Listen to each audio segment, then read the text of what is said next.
যেভাবে কোরআন নাজিল হয়েছে সেভাবেই আমাদের কাছে আসছে কিনা।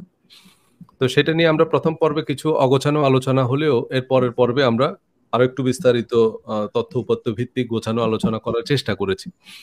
যাই হোক, সেখান থেকে মোটামুটি আমাদের কাছে একটা বিষয় পরিষ্কার যে কোরআন সংরক্ষণের যে প্রচেষ্টা, মানে কোরআন অবিকৃতভাবে সংরক্ষণের একটা সম্মিলিত প্রচেষ্টা ছিল, সেই জিনিসটা মোটামুটি আমাদের কাছে ক্লিয়ার যে কোরআন যেভাবে নাজিল হয়েছে সেইভাবে অবিকৃতভাবে সংরক্ষণের একটা সম্মিলিত প্রচেষ্টা ছিল। যেমন নিয়মিত পাঠচক্র, নামাজের যে পাঠচক্র, তারপরে মুখস্থ করার যে প্রচেষ্টা, প্রবণতা, সেই জিনিসগুলো থেকে আমরা এটুকু দেখতে পাই।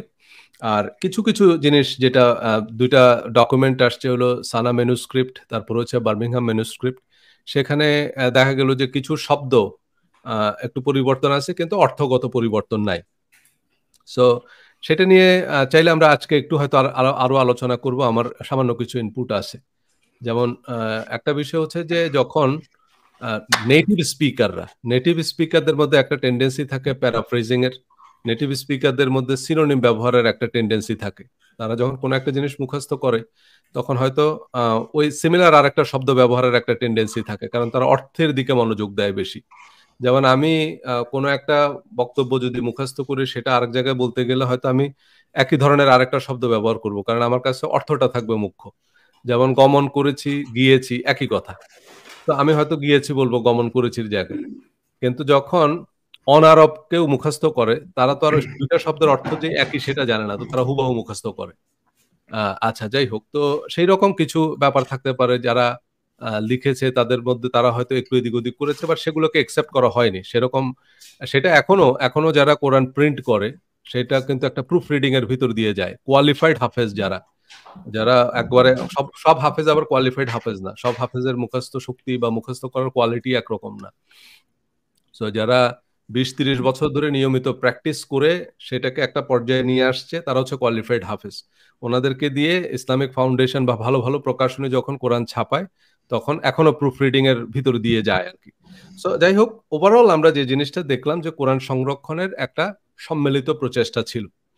আচ্ছা, এবং এটা আমরা বিশ্বাস করি, মুসলিম হিসাবে এটা আমরা বিশ্বাস করি যে কোরআন আমাদের কাছে যেভাবে পৌঁছেছে সেটাই বিশুদ্ধ। ওকে, এবার আমরা এই একই ফরম্যাটে আমরা হাদিস সংরক্ষণের যে প্রক্রিয়া, সেইটা নিয়ে কথা বলবো। মানে সেটাকে তুলনামূলকভাবে আমরা একটু বিশ্লেষণ করব। যেমন আমি প্রথমে যেটা অ্যাকনলেজ করব, মানে আমাদের আজকের আলোচনা কয়েকটা পর্ব থাকবে। প্রথমে হচ্ছে যেটা আমি অ্যাকনলেজ করব, যে কোরআন মানুষের পক্ষে মুখস্থ করা সম্ভব, এই একই কথা হাদিসের বেলাতেও প্রযোজ্য। মানে আমি এটা বলবো না যে এটা একটা কুদরতি ব্যাপার, যে মানুষ শুধু কোরআনই মুখস্থ করতে পারবে, তা না। এই কোরআন মুখস্থ করার জন্য একজন মানুষ যেই এফোর্টটুকু দেয়, সেই সেম এফোর্ট দিলে সে হাদিস, এমনকি অন্য বাইবেল, গীতা, রামায়ণ, মহাভারত, এমনকি মেঘনাদ বধ মহাকাব্য, রবীন্দ্রনাথের গীতাঞ্জলি, একজন মানুষ হুবহু মুখস্থ করতে পারবে বা মুখস্থ রাখতে পারবে, যদি সেই একই প্রক্রিয়া বা একই প্রচেষ্টার ভিতর দিয়ে যায়। সো সেটা আমি অ্যাকনলেজ করতেছি প্রথমে। কিন্তু কথাটা হচ্ছে যেটা, সেটা হচ্ছে অন্যান্য বই মুখস্থ করার কেউ চেষ্টা করেনি বা মুখস্থ রাখার চেষ্টাও করেনি, কিন্তু কোরআন মুখস্থ রাখা, মুখস্থ করার যে প্রচেষ্টা, সেটা সেটা আছে, সে কারণে এটা সংরক্ষণ করা গেছে। আচ্ছা, কিন্তু হাদিসের বেলায় সেটা সম্ভব হয় না। হাদিসের বেলায় সেটা কেন নয়, সেটা আমরা একটু আলোচনা করব। প্রথমত, যে হাদিস কেন বিশ্বাসসম্মত নয়।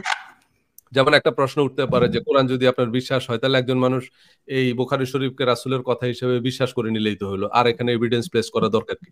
একজন মানুষ সেটা বিশ্বাস করে নিলেই হলো। কিন্তু সেটা কেন আমাদের মানে কন্ট্রাডিক্টরি বিলিফ হবে বা প্যারাডক্সিক্যাল বিলিফ হবে, সেটা নিয়ে আমরা কথা বলবো। কারণ এইভাবে কোরআনের সমকক্ষ হিসাবে হাদিসকে বিশ্বাসের অনুমোদন কোরআনও দেয় না, হাদিসও দেয় না।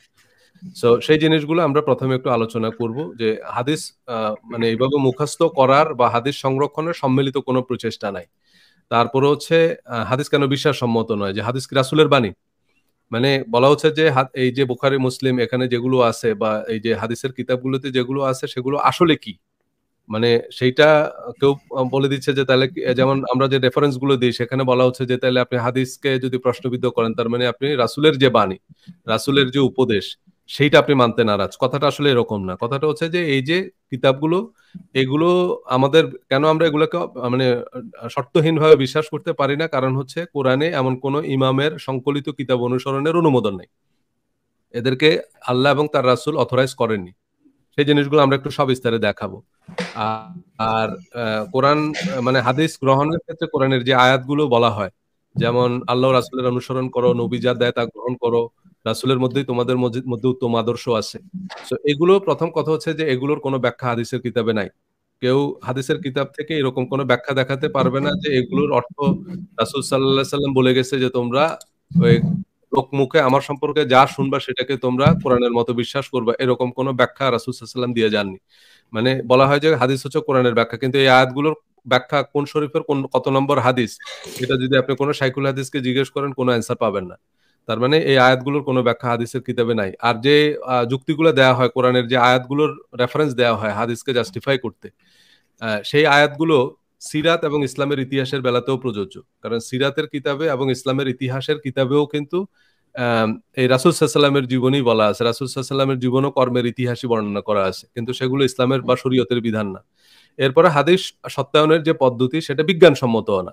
মানে সেটা কোনো গ্রহণযোগ্য পদ্ধতি না। এ ধরনের পদ্ধতি কোনো উদাহরণ নাই পৃথিবীতে অন্য কোনো দেশ, জাতি, সভ্যতা, ভাষায় কেউ এটা প্র্যাকটিস করে না।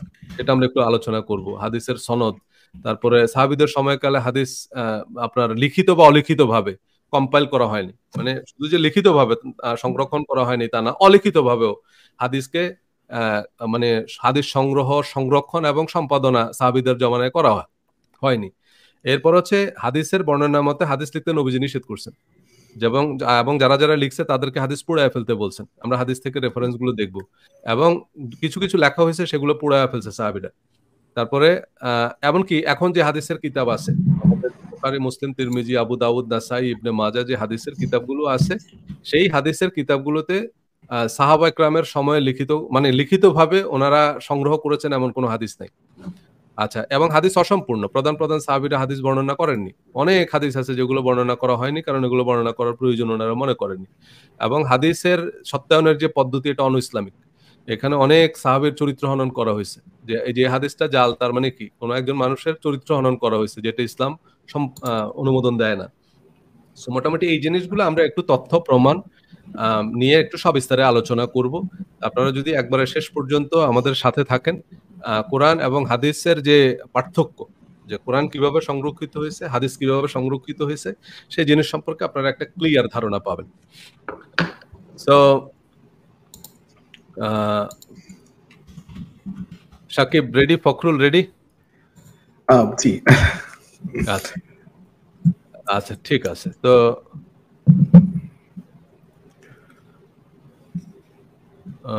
আমি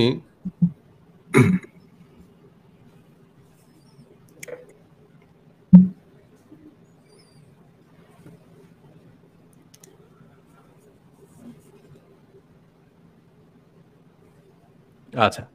আমি সবকিছুর আগে আপনাদেরকে আগে হাদিস সম্পর্কে মানে সাধারণ আমাদের শ্রোতা যারা আছেন, অনেকের আসলে এই বাস্তবতাগুলো সম্পর্কে খুব একটা ধারণা নাই। সো আমরা একটু সেই জিনিসটা একটু আপনাদেরকে আগে দেখাই যে হাদিস আসলে জিনিসটা কি? হ্যাঁ? সেটা একটু চট করে আমি দেখাই। যেমন ধরেন আচ্ছা। এই যে এটা হাদিসের অ্যাপ। সেখান থেকে আমি ১ম এ আপনাদেরকে একটা হাদিস দেখাই। তাহলে আপনারা বুঝতে পারবেন যে হাদিস বলতে আসলে কি বোঝায়। ওকে। যেমন এটা হচ্ছে বুখারী শরীফের ১ম হাদিস।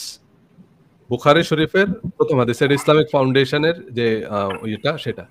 তো এখানে দেখুন ১ম হাদিসটায় বলা আছে কি এই যে হুমায়দি রহমতুল্লাহ আলাইহি তারপরে ডট দিয়ে আলকামা ইবনে ওয়াক্কাস আল-লাইসি রহমতুল্লাহ আলাইহি থেকে বর্ণিত। এই যে জিনিসগুলো এখানে মানে আরো লোক আছে। আগে হাদিসের মেকানিজমটা বুঝেন যে হাদিসগুলো কিভাবে সংগ্রহ করা হইছে। তাহলে মোটামুটি আপনি পুরো জিনিসটা বুঝে ফেলবেন। তো এখানে এই বাংলাটা থেকে পুরোপুরি বোঝা যায় না। তা আমি একটু আরবিটা একটু আপনাদেরকে দেখাই। মানে এই যে এর মধ্যে আবার অ্যারাবিক অংশ আছে।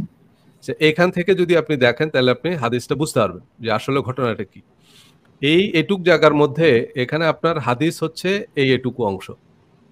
এটুকু অংশ হচ্ছে হাদিস। মানে এইটা হচ্ছে নবীজির বক্তব্য। যেটুকু আমি হাইলাইট করে দিলাম। তাই না? ইন্নামাল আমালু বিন্নিয়াত, এরপর থেকে এটুকু অংশ হচ্ছে হাদিস। আর এর উপরের যে অংশটুকু, মানে এই থেকে শুরু করে একেবারে উপর পর্যন্ত যেটুকু, এটা হচ্ছে হাদিসের সনদ। সনদ কি জিনিস? সনদ হচ্ছে যাদের সূত্রে এই হাদিসটা বর্ণিত হয়েছে। এখন তাহলে ঘটনাটা শুনেন। এই যে এখানে কতগুলো লোকের নাম আছে।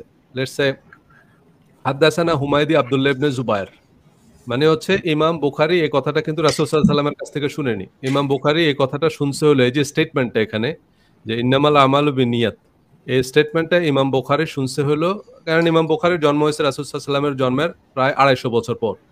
তো উনি এই হাদিসটা শুনছে হলো হুমায়দি আব্দুল্লাহ ইবনে জুবায়েরের কাছ থেকে, এবং এটা ওরালি নারেটেড, মানে উনি মুখে শুনছে। এবং এই হুমায়দি আব্দুল্লাহ ইবনে জুবায়ের কাছ থেকে শুনছে ক্বালা হাদ্দাসানা সুফিয়ান, মানে উনি এটা শুনছে হলো সুফিয়ানের কাছ থেকে। এই সুফিয়ান কার কাছ থেকে শুনছে? সুফিয়ান তারা বলছে ক্বালা হাদ্দাসানা ইয়াহইয়া ইবনে সাঈদ আল আনসারী, মানে এই সুফিয়ান শুনছে হলো ইয়াহইয়া ইবনে সাঈদ আল আনসারীর কাছ থেকে।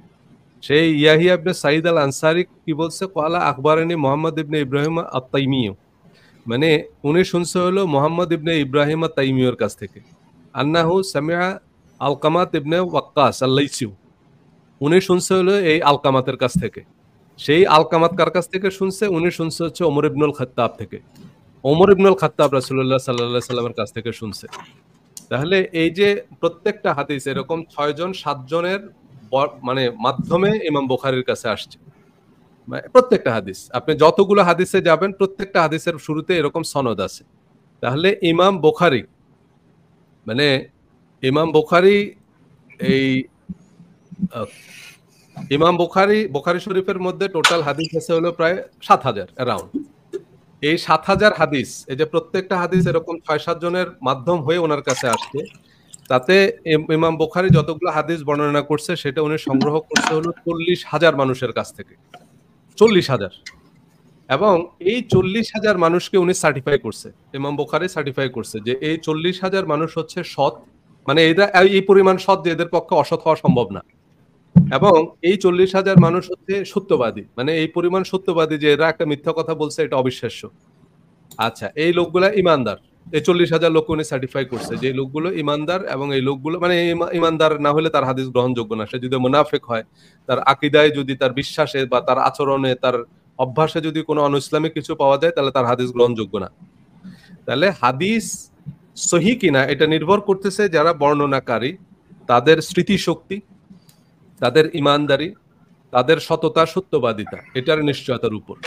এখন প্রশ্ন হচ্ছে যে আপনি আপনার জন্মের 250 বছর ধরে এই যে পিরিয়ডটা, 250 বছরের এই পিরিয়ডের 40,000 মানুষকে, এখন কথা হলো এগুলো কিন্তু আমরা বিশ্বাস নিয়ে পরে কথা বলবো। এটা বিশ্বাস করা সম্ভব হতো যদি এমন হতো যে ইমাম বুখারী নবী, এরকম যদি ওনার কাছে ব্যাপার থাকতো যে উনি একটা ঐশ্বরিক ভাবে ওনাকে পাঠানো হয়েছে, সো উনি এই লোকগুলাকে সার্টিফাই করছে, ঠিক আছে, সেটা সেক্ষেত্রে আমাদের সেটা অব্লিগেটরি বিশ্বাস হলে আমরা করতে পারতাম।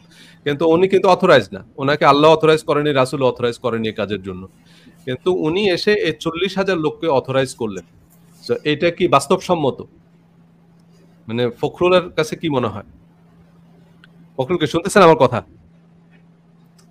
আচ্ছা, শুনছি, সরি সজল ভাই, জি কন্টিনিউ করেন। হ্যাঁ, তো কথাটা হচ্ছে যেটা, সেটা হলো আমি হাদিসের যে আচ্ছা। স্ট্রাকচারটা বললাম যে এইভাবে হচ্ছে হাদিস বর্ণিত হয়েছে, মানে ইমাম বুখারীর থেকে। তারপরে হচ্ছে আবার ইমাম মুসলিম আলাদাভাবে হাদিস সংকলন শুরু করছে, মুসলিম শরীফ। সজল ভাই, আমার মনে হয় যে জি। বুখারী শরীফ নিয়ে আলোচনা হইতে হইতেই আমাদের আরো মানে কতগুলা প্রাসঙ্গিক ইনফরমেশন আমরা করতে পারি, অ্যাড করতে পারি। তো হ্যাঁ, আমার যেটা মনে হয় যে আপনার আলোচনার শেষ দিকে এটা নিয়ে আমাকে একটু দিতে পারেন ফ্লোর, আমি হয়তো ওই সময় এই জিনিসগুলো অ্যাড করব। আপনি হ্যাঁ, যদি হ্যাঁ, না ঠিক আছে, এখানে আচ্ছা, কোনো ফিডব্যাক থাকলে আপনি দিতে পারেন। হ্যাঁ শিওর শিওর। মানে এখানে আপনার আন্ডারস্ট্যান্ডিংটা কি? আচ্ছা, এই যে মানে হ্যাঁ, এইটা হচ্ছে হাদিসের, মানে হাদিসটা সহি কিনা। যেমন এই যে এখানে একটা দেখেন টিক মার্ক দেয়া আছে যে হাদিসটা সহি। হাদিসটা সহি মানে হচ্ছে যাদের সূত্রে এই হাদিসটা বর্ণিত হয়েছে এরা সব হচ্ছে বিশ্বস্ত, এরা সব সত্যবাদী, এরা সব স্মৃতিশক্তি সম্পন্ন। সো এরা কেউ মিথ্যা বলছে বা এরা কেউ নবীজির নামে মিথ্যা বলবে, বা এরা নবীজি বলছে একটা এরা ভুলে গেছে, এরকমটা অসম্ভব। যে কারণে এদের এই বক্তব্যটাকে নবীজির বক্তব্য বলে আমাদেরকে মেনে নিতেই হবে। তার মানে এইটা মেনে নেওয়া মানে হচ্ছে মূলত এই যে লোকগুলো, এই 40,000 লোক, এই লোকগুলোর সততা, সত্যবাদিতা, ইমানদারি বা বিশ্বস্ততাকে আমার মেনে নিতে হবে। যেগুলো জাল হাদিস, সেই জাল হাদিসগুলো বলা হচ্ছে যে এর মধ্যে থেকে কোনো একজন ব্যক্তি, সে মিথ্যুক ছিল, সে প্রতারক ছিল, সে ধোঁকাবাজ ছিল, এরকম কিছু একটা যদি তাদের সম্পর্কে পাওয়া যায়, তখন সে হাদিসটাকে জাল, মানে সে হাদিসটা বাতিল। যদিও সেই হাদিসটা হয়তো দেখা গেছে যে আরেকটা সূত্রে পাওয়া গেছে যে নবীজি বলছে কথা, মানে এই কথাটা সত্য হইতে পারে বা এটা কোরআন সম্মত বা এই কথাটা নবীজি বলছে, কিন্তু তারপরে হাদিসটা বাতিল করে দেওয়া হচ্ছে কারণ যে বর্ণনা করছে তার চরিত্র নিয়ে প্রশ্ন আছে আর কি। তো এইটা হচ্ছে মূলত হাদিস। তাহলে আমরা দেখলাম যে এই লোকগুলোর চরিত্র এখানে আছে। আচ্ছা, তো এই জায়গাতে সাকিবের আন্ডারস্ট্যান্ডিং বা যদি কোনো ফিডব্যাক। জি, এখানে আমার যেটা মনে হয় যে আমাদের হাদিসের আলোচনাটা, আচ্ছা আমি আলোচনার আগে হচ্ছে সবাইকে আগে আসসালামু আলাইকুম। আর হচ্ছে যে একটা জিনিস আমি ছোট্ট করে অ্যানাউন্সমেন্ট করতে চাই যে অনেক সময় আমার একটু এমারিং হয়, সেই জন্য ওই আড়ষ্টতার জন্য আপনাদের শুনতে হয়তো অসুবিধা হয়। যারা অডিয়েন্স আছেন এরা হয়তো আগেও লক্ষ্য করছেন। সো আমি আপনাদেরকে রিকোয়েস্টই বলবো, আপনাদের যদি শুনতে সমস্যা হয় তো এটা যাতে একটু আপনারা মনে করেন যে আপনাদের ভাই বা বন্ধু হিসাবে এই জিনিসটাকে যাতে একটু সুন্দরীটিতেই করেন, সুন্দরীটিতেই করেন। আচ্ছা ঠিক আছে, এখানে হাদিসের আলোচনা, যখনই আমরা হাদিসের আলোচনায় আসি, একটা ইস্যু আমাদেরকে আগে নিশ্চিত করতে হবে, সেটা হচ্ছে যে আমরা কিন্তু হাদিসের এগেনস্টে না। আমরা হাদিসের এগেনস্টে না, মানে এখানে জিনিসটা হচ্ছে কি, হাদিস মানেটা কি? হাদিস মানে হচ্ছে সুন্নাহ। জিনিসটা হচ্ছে যে ইমাম বুখারীর জন্ম রাসূল সাল্লাল্লাহু আলাইহি সাল্লামের 250 বছর পরে, কিন্তু ইন বিটুইন যেই 250 বছর এখানে প্রায় 11টা মুসলমানদেরই জন্ম ছিল, প্রজন্ম, এরাও তো ইসলামের উপরে ছিল, ঠিক না?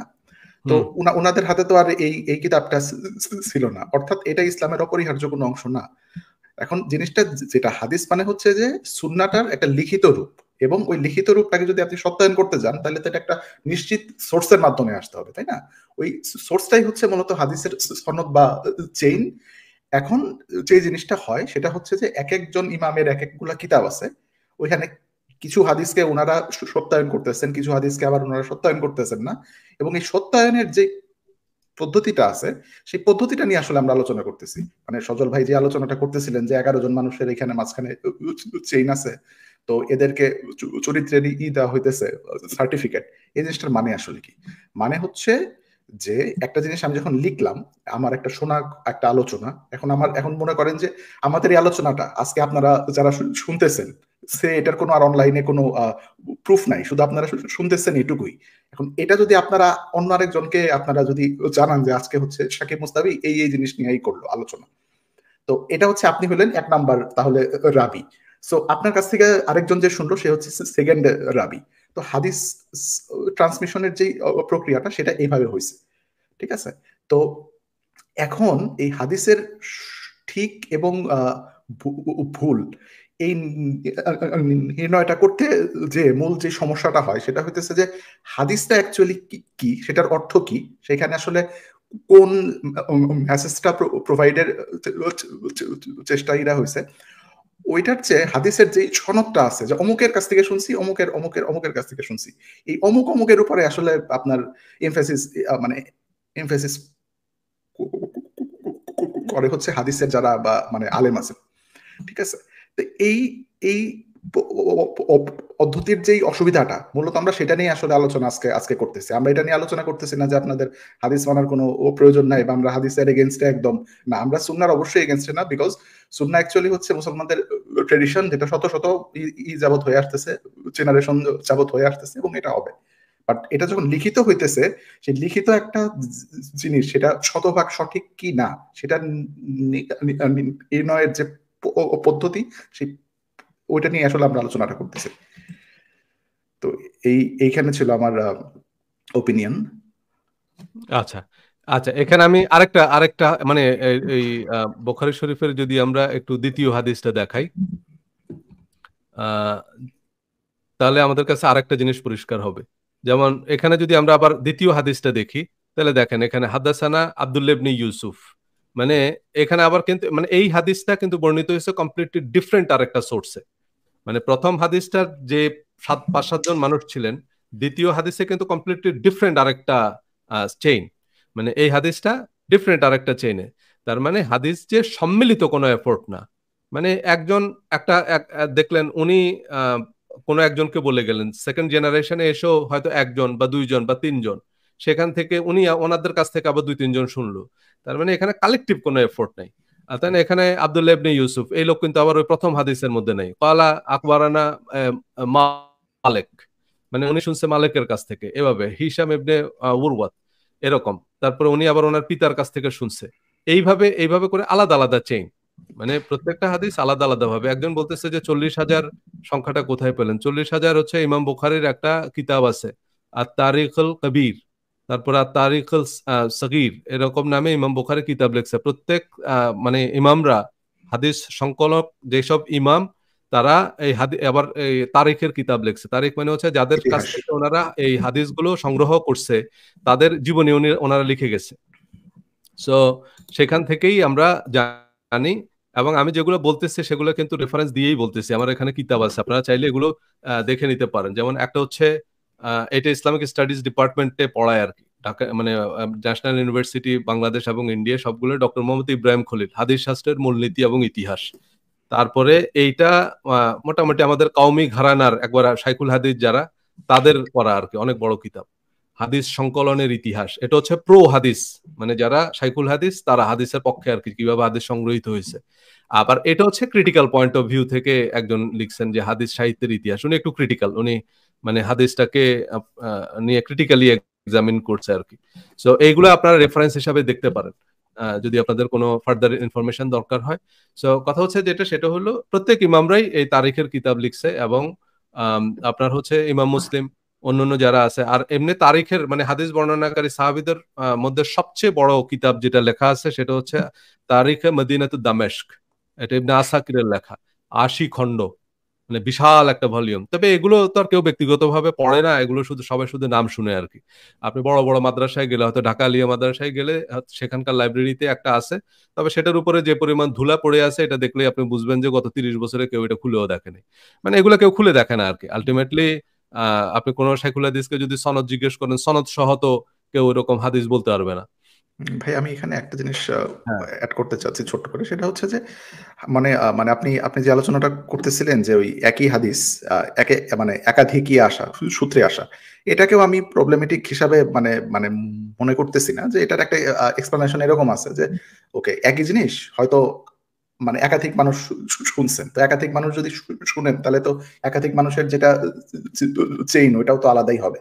তো ওই অর্থে মনে করেন যে একই রকম একই হাদিস একাধিক চেইন বা আলাদা আলাদা চেইনের মাধ্যমে আপনারই হয়েছে, ট্রান্সমিট হয়েছে। আমরা কিন্তু হাদিস শাস্ত্রের যে সমস্যাটা, ওইখানে কিন্তু এটাকে আসলে অত টাইম ফেসিস করতেছি না, কারণ এটা অতটা মেজর সমস্যা না। আরো কিছু কিছু মেজর সমস্যা আছে, যেমন ইতিহাস নিয়ে আলোচনা করতে করতে আমি অ্যাড করে দিই। নেক্সট পয়েন্টে যাওয়ার আগে এই পয়েন্টটা আমি একটু কমপ্লিমেন্ট করি। সেটা হচ্ছে যে ধরো যে এই যে একাধিক মাল্টিপল সোর্স থেকে আসা বা একাধিক চেইন থেকে আসা, ওইটা নিয়েও একটা আলোচনা এরকম আছে। আমি অনেক আগে এটা পড়ছিলাম, ইন্টারেস্টিং যেটা, সেটা হচ্ছে যে ধরো মানে এই সম্ভাবনাটাকেও অ্যাড্রেস করার চেষ্টা করা হয়েছে যে এখানে যে 4-5টা চেইন থেকে আসছে একই হাদিস। সো অ্যাপারেন্টলি এটা মনে হতে পারে যে মাল্টিপল সোর্স থেকে ভেরিফাইড, কিন্তু ultimately at the end of the day দেখা গেছে যে এটা হয়তো একটা ক্লাসে কোনো পড়া ছিল, ওই ক্লাসের ছাত্রজনরা ছড়াই গেছে। সো আলটিমেটলি ওই গোড়ায় গেলে একটা সোর্সই, সেখান থেকে যদি ভুল হয় ওই ভুলটাই হইতেছে কোরাবোরেটেড হইতেছে একাধিক। যেটা যেই পয়েন্ট আমি কুরআন শরীফের ক্ষেত্রে মেক করতে চাইছিলাম, ভুলে গেছিলাম, বাট সেটা অন্য পর্বে চলে গেছে, আজকে আলোচনা না আনি। আচ্ছা, এই সিঙ্গেল সোর্সের আলোচনা নিয়ে আমি এখানে একটা জিনিস অ্যাড করতে চাচ্ছি যে আমাদের হাতে এখন যে সহিহ আল বুখারীটা আছে, এটার কিন্তু মানে ইমাম বুখারী স্বয়ং যে জিনিসটা লিখছিলেন ওই জিনিসটা কিন্তু আমাদের হাতে নেই।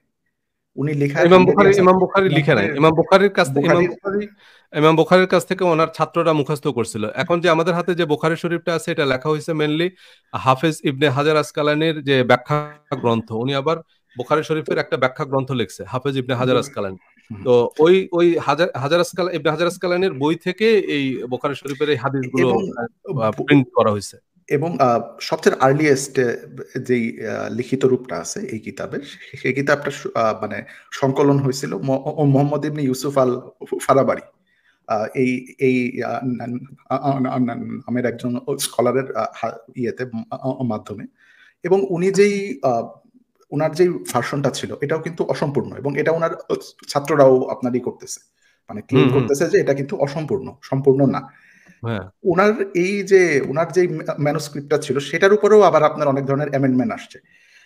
যেমন হচ্ছে একটা মেজর অ্যামেন্ডমেন্ট আসছে হচ্ছে আপনার এই শরফুদ্দিন আলী ইউনিনি নামে আরেকজন স্কলার, উনি হচ্ছেন যে এই আল ফারাবারির যেই ভার্সনটা ইমাম মানে বুখারী শরীফের এটার উপরে উনি হচ্ছে আবার আপনারা আনছেন, অ্যামেন্ডমেন্ট আনছেন, এখানকার গ্রামাটিক্যাল মিস্টেক আর শব্দ অনেকগুলা মিসিং, তো এই জিনিসগুলো উনি করছেন, অ্যাড করছেন। তো আসলে এই যে মানে আলোচনাটার উদ্দেশ্য হইতেছে এইটাই যে বুখারী শরীফ নিয়ে ইদানিং একটা আলোচনা আমরা অনেক শুনতেছি, যে এটা হচ্ছে যে পবিত্র কোরআনের পরে এটাই হচ্ছে সবচেয়ে অথেন্টিক কিতাব। এই যে ক্লেমটা, এটা কিন্তু ইসলামের কোনো ক্লেম না, এটা হচ্ছে যে একটা শ্রেণীর আলেমদের ক্লেম। এটা ওনাদের একটা নিজস্ব আইডিওলজি আছে, ওই আইডিওলজিটাকে ওনারা সাপোর্ট করতে চান, ওনাদের রেফারেন্স গুলো ওনারা ওইখান থেকে আনেন, সেই জন্য ওনারা এই কিতাবটার উপর এত এমফেসিস করতেছেন। এটার উপর যদি এত এমফেসিসই হয় যে আমাদের এখানে যে আমরা যারা হানাফি হিসাবে আছি বাংলাদেশে, আমরা যে মানে সালাত আদায় করতেছি, আমাদের সালাতের সাথে তো আসলে মনে করেন যে ইমাম বুখারীর যে হাদিসগুলো আছে সেটার জায়গাতে অনেক জায়গাতে কোনো নাই, সাদৃশ্যই নেই। যেমন হাত বাঁধার যে ইস্যুটা আছে, সবলি আদায়নের যে ইস্যুটা আছে, এটা তো মনে করেন যে হানাফিরা তো এই কাজগুলো করতেছি না আমরা, কিন্তু তাহলে কি আমাদের সালাত হচ্ছে না? তো এটা এখন যদি আপনি যদি অথেন্টিসিটির যদি এই আলাপে যাই, মানে এটাই যদি অথেন্টিক হয় একমাত্র, তাহলে অন্য যে হাদিসের সোর্সগুলো আছে সেগুলো রিজেক্ট করে দিতেছি। এক্স্যাক্টলি। এখন বিষয়টা হচ্ছে এখানে যেটা, সেটা হলো প্রথম কথা হচ্ছে যে এই ইমাম বুখারী বা এই সময়ে এসে এত হাজার হাজার বা লক্ষ লক্ষ হাদিস সংগ্রহ করা, এই এতগুলো মানুষের ক্যারেক্টার অ্যানালাইসিস করা, এগুলোকে এভাবে অথেন্টিকেট করা দরকার হলো যে কারণে, সেটা হচ্ছে তার আগে আসলে হাদিস মানে লিখিত এবং অলিখিত কোনোভাবেই হাদিস সংগ্রহ এবং সংকলনের কোনো উদ্যোগই নেওয়া হয় নাই। আমরা যদি তার আগের আর্লিয়ার ভার্সনগুলো দেখি, যেমন ইমাম মালিক তো মদিনার মানুষ ছিলেন এবং উনি সবচেয়ে কাছাকাছি সময়ের মধ্যে হাদিস সংকলন করছে। তারও আগে কিছু কিছু হাদিসের কিতাব পাওয়া যায়, বাট সেগুলো আসলে কোনো মাদ্রাসায় পড়ায় না। যেমন মুসান্নাফে আবি শাইবা, মুসান্নাফে আব্দুর রাজ্জাক, এগুলো কোনো মাদ্রাসায় পড়ায় না, এগুলো জাস্ট মানুষ নাম শুনছে আর কি, ওই পর্যন্ত। এগুলো বিভিন্ন টাদুঘরে আছে, ওরকম মানে পড়ার পঠিত হিসাবে কিতাব না এগুলো। এবং এগুলোর মধ্যে হাদিসের চেয়ে বিভিন্ন সাহাবী তাবি যুগের কিছু বিশিষ্ট ব্যক্তিবর্গের উপদেশই বেশি আছে। যাই হোক, কিন্তু ইমাম মালিক যে মুয়াত্তা মালিক লিখলেন, মুয়াত্তা মালিকের মধ্যে হাদিস আছে হলো 1800। এর মধ্যে আবার মারফু হাদিস মানে যেগুলোকে আমরা হাদিস বলি, নবীজি সাল্লাল্লাহু আলাইহি সাল্লামের কথা, কাজ, অনুমোদন যেগুলো, এগুলোর সংখ্যা হচ্ছে 600। এগুলোর মধ্যে আবার রিপিটেশন আছে। একদম ইউনিক হাদিস যদি আমরা মুয়াত্তা মালিকে খুঁজি, তাহলে 400 450 মতো পাওয়া যাবে। মানে সেক্ষেত্রে এটা খুবই ছোট একটা কিতাব। এমনকি সেই সময়ে আপনি যদি আপনার ইমাম আবু হানিফা বা ইমাম শাফি, ওনাদের হাদিসের সংগ্রহ আরো কম, মানে ওনাদের কাছে আরো কম হাদিস ছিল। কিন্তু তার অনেক পরে এসে আমরা যখন বুখারী শরীফ দেখতেছি তখন অনেক হাদিস, এবং এরপরে এখানেও শেষ না। ইমাম বুখারীরই ছাত্র ইমাম মুসলিম, সেটাও মুসলিম শরীফ ও সহিহ হাদিসের কিতাব আর কি। ওনারা যে হাদিসগুলোকে সহিহ মনে করেছেন শুধু সেগুলোকেই ওনাদের কিতাবে আনছেন। কিন্তু সিআই সিত্তা মানে সুন্নি ইসলামের প্রধান যে 6টা হাদিসের কিতাব, এর মধ্যে বাকি 4টার সবগুলো হাদিস সহিহ না, যদিও সেগুলোকে আমরা সিআই সিত্তা বলি। অনেকে সেগুলোকে সিআই সিত্তা বলতে নারাজ, অনেকে বলেন কুতুবি সিত্তা, মানে হাদিসের প্রসিদ্ধ 6টা কিতাব। তো এর মধ্যে প্রথম 2টা হচ্ছে সহিহ হাদিসের কিতাব, মানে এগুলাতে ওনারা সহিহ হাদিসগুলো রাখছেন। কিন্তু সেগুলোর মধ্যে সব হাদিসের কিন্তু ইমাম বুখারী এবং ইমাম মুসলিমের ঐক্যমত হয়নি। মানে যে হাদিসগুলো বুখারী শরীফে এবং মুসলিম শরীফে হুবাহু আছে, সেগুলোকে আল মুত্তাফাকুন আলাই বলা হয়। মানে এই হাদিসগুলো সহিহ হওয়ার ব্যাপারে ইমাম বুখারী এবং ইমাম মুসলিমের ইত্তেফাক হয়েছে, মানে ওনাদের দুইজনের একমত হয়েছে ওনারা। আর বাকি হাদিসগুলোর ব্যাপারে ওনাদের মধ্যে ইখতিলাফ আছে। ইখতিলাফ মানে হচ্ছে ইমাম বুখারী সেগুলোকে সহিহ মনে করছে, ইমাম মুসলিম সেগুলোকে সহিহ মনে করেননি।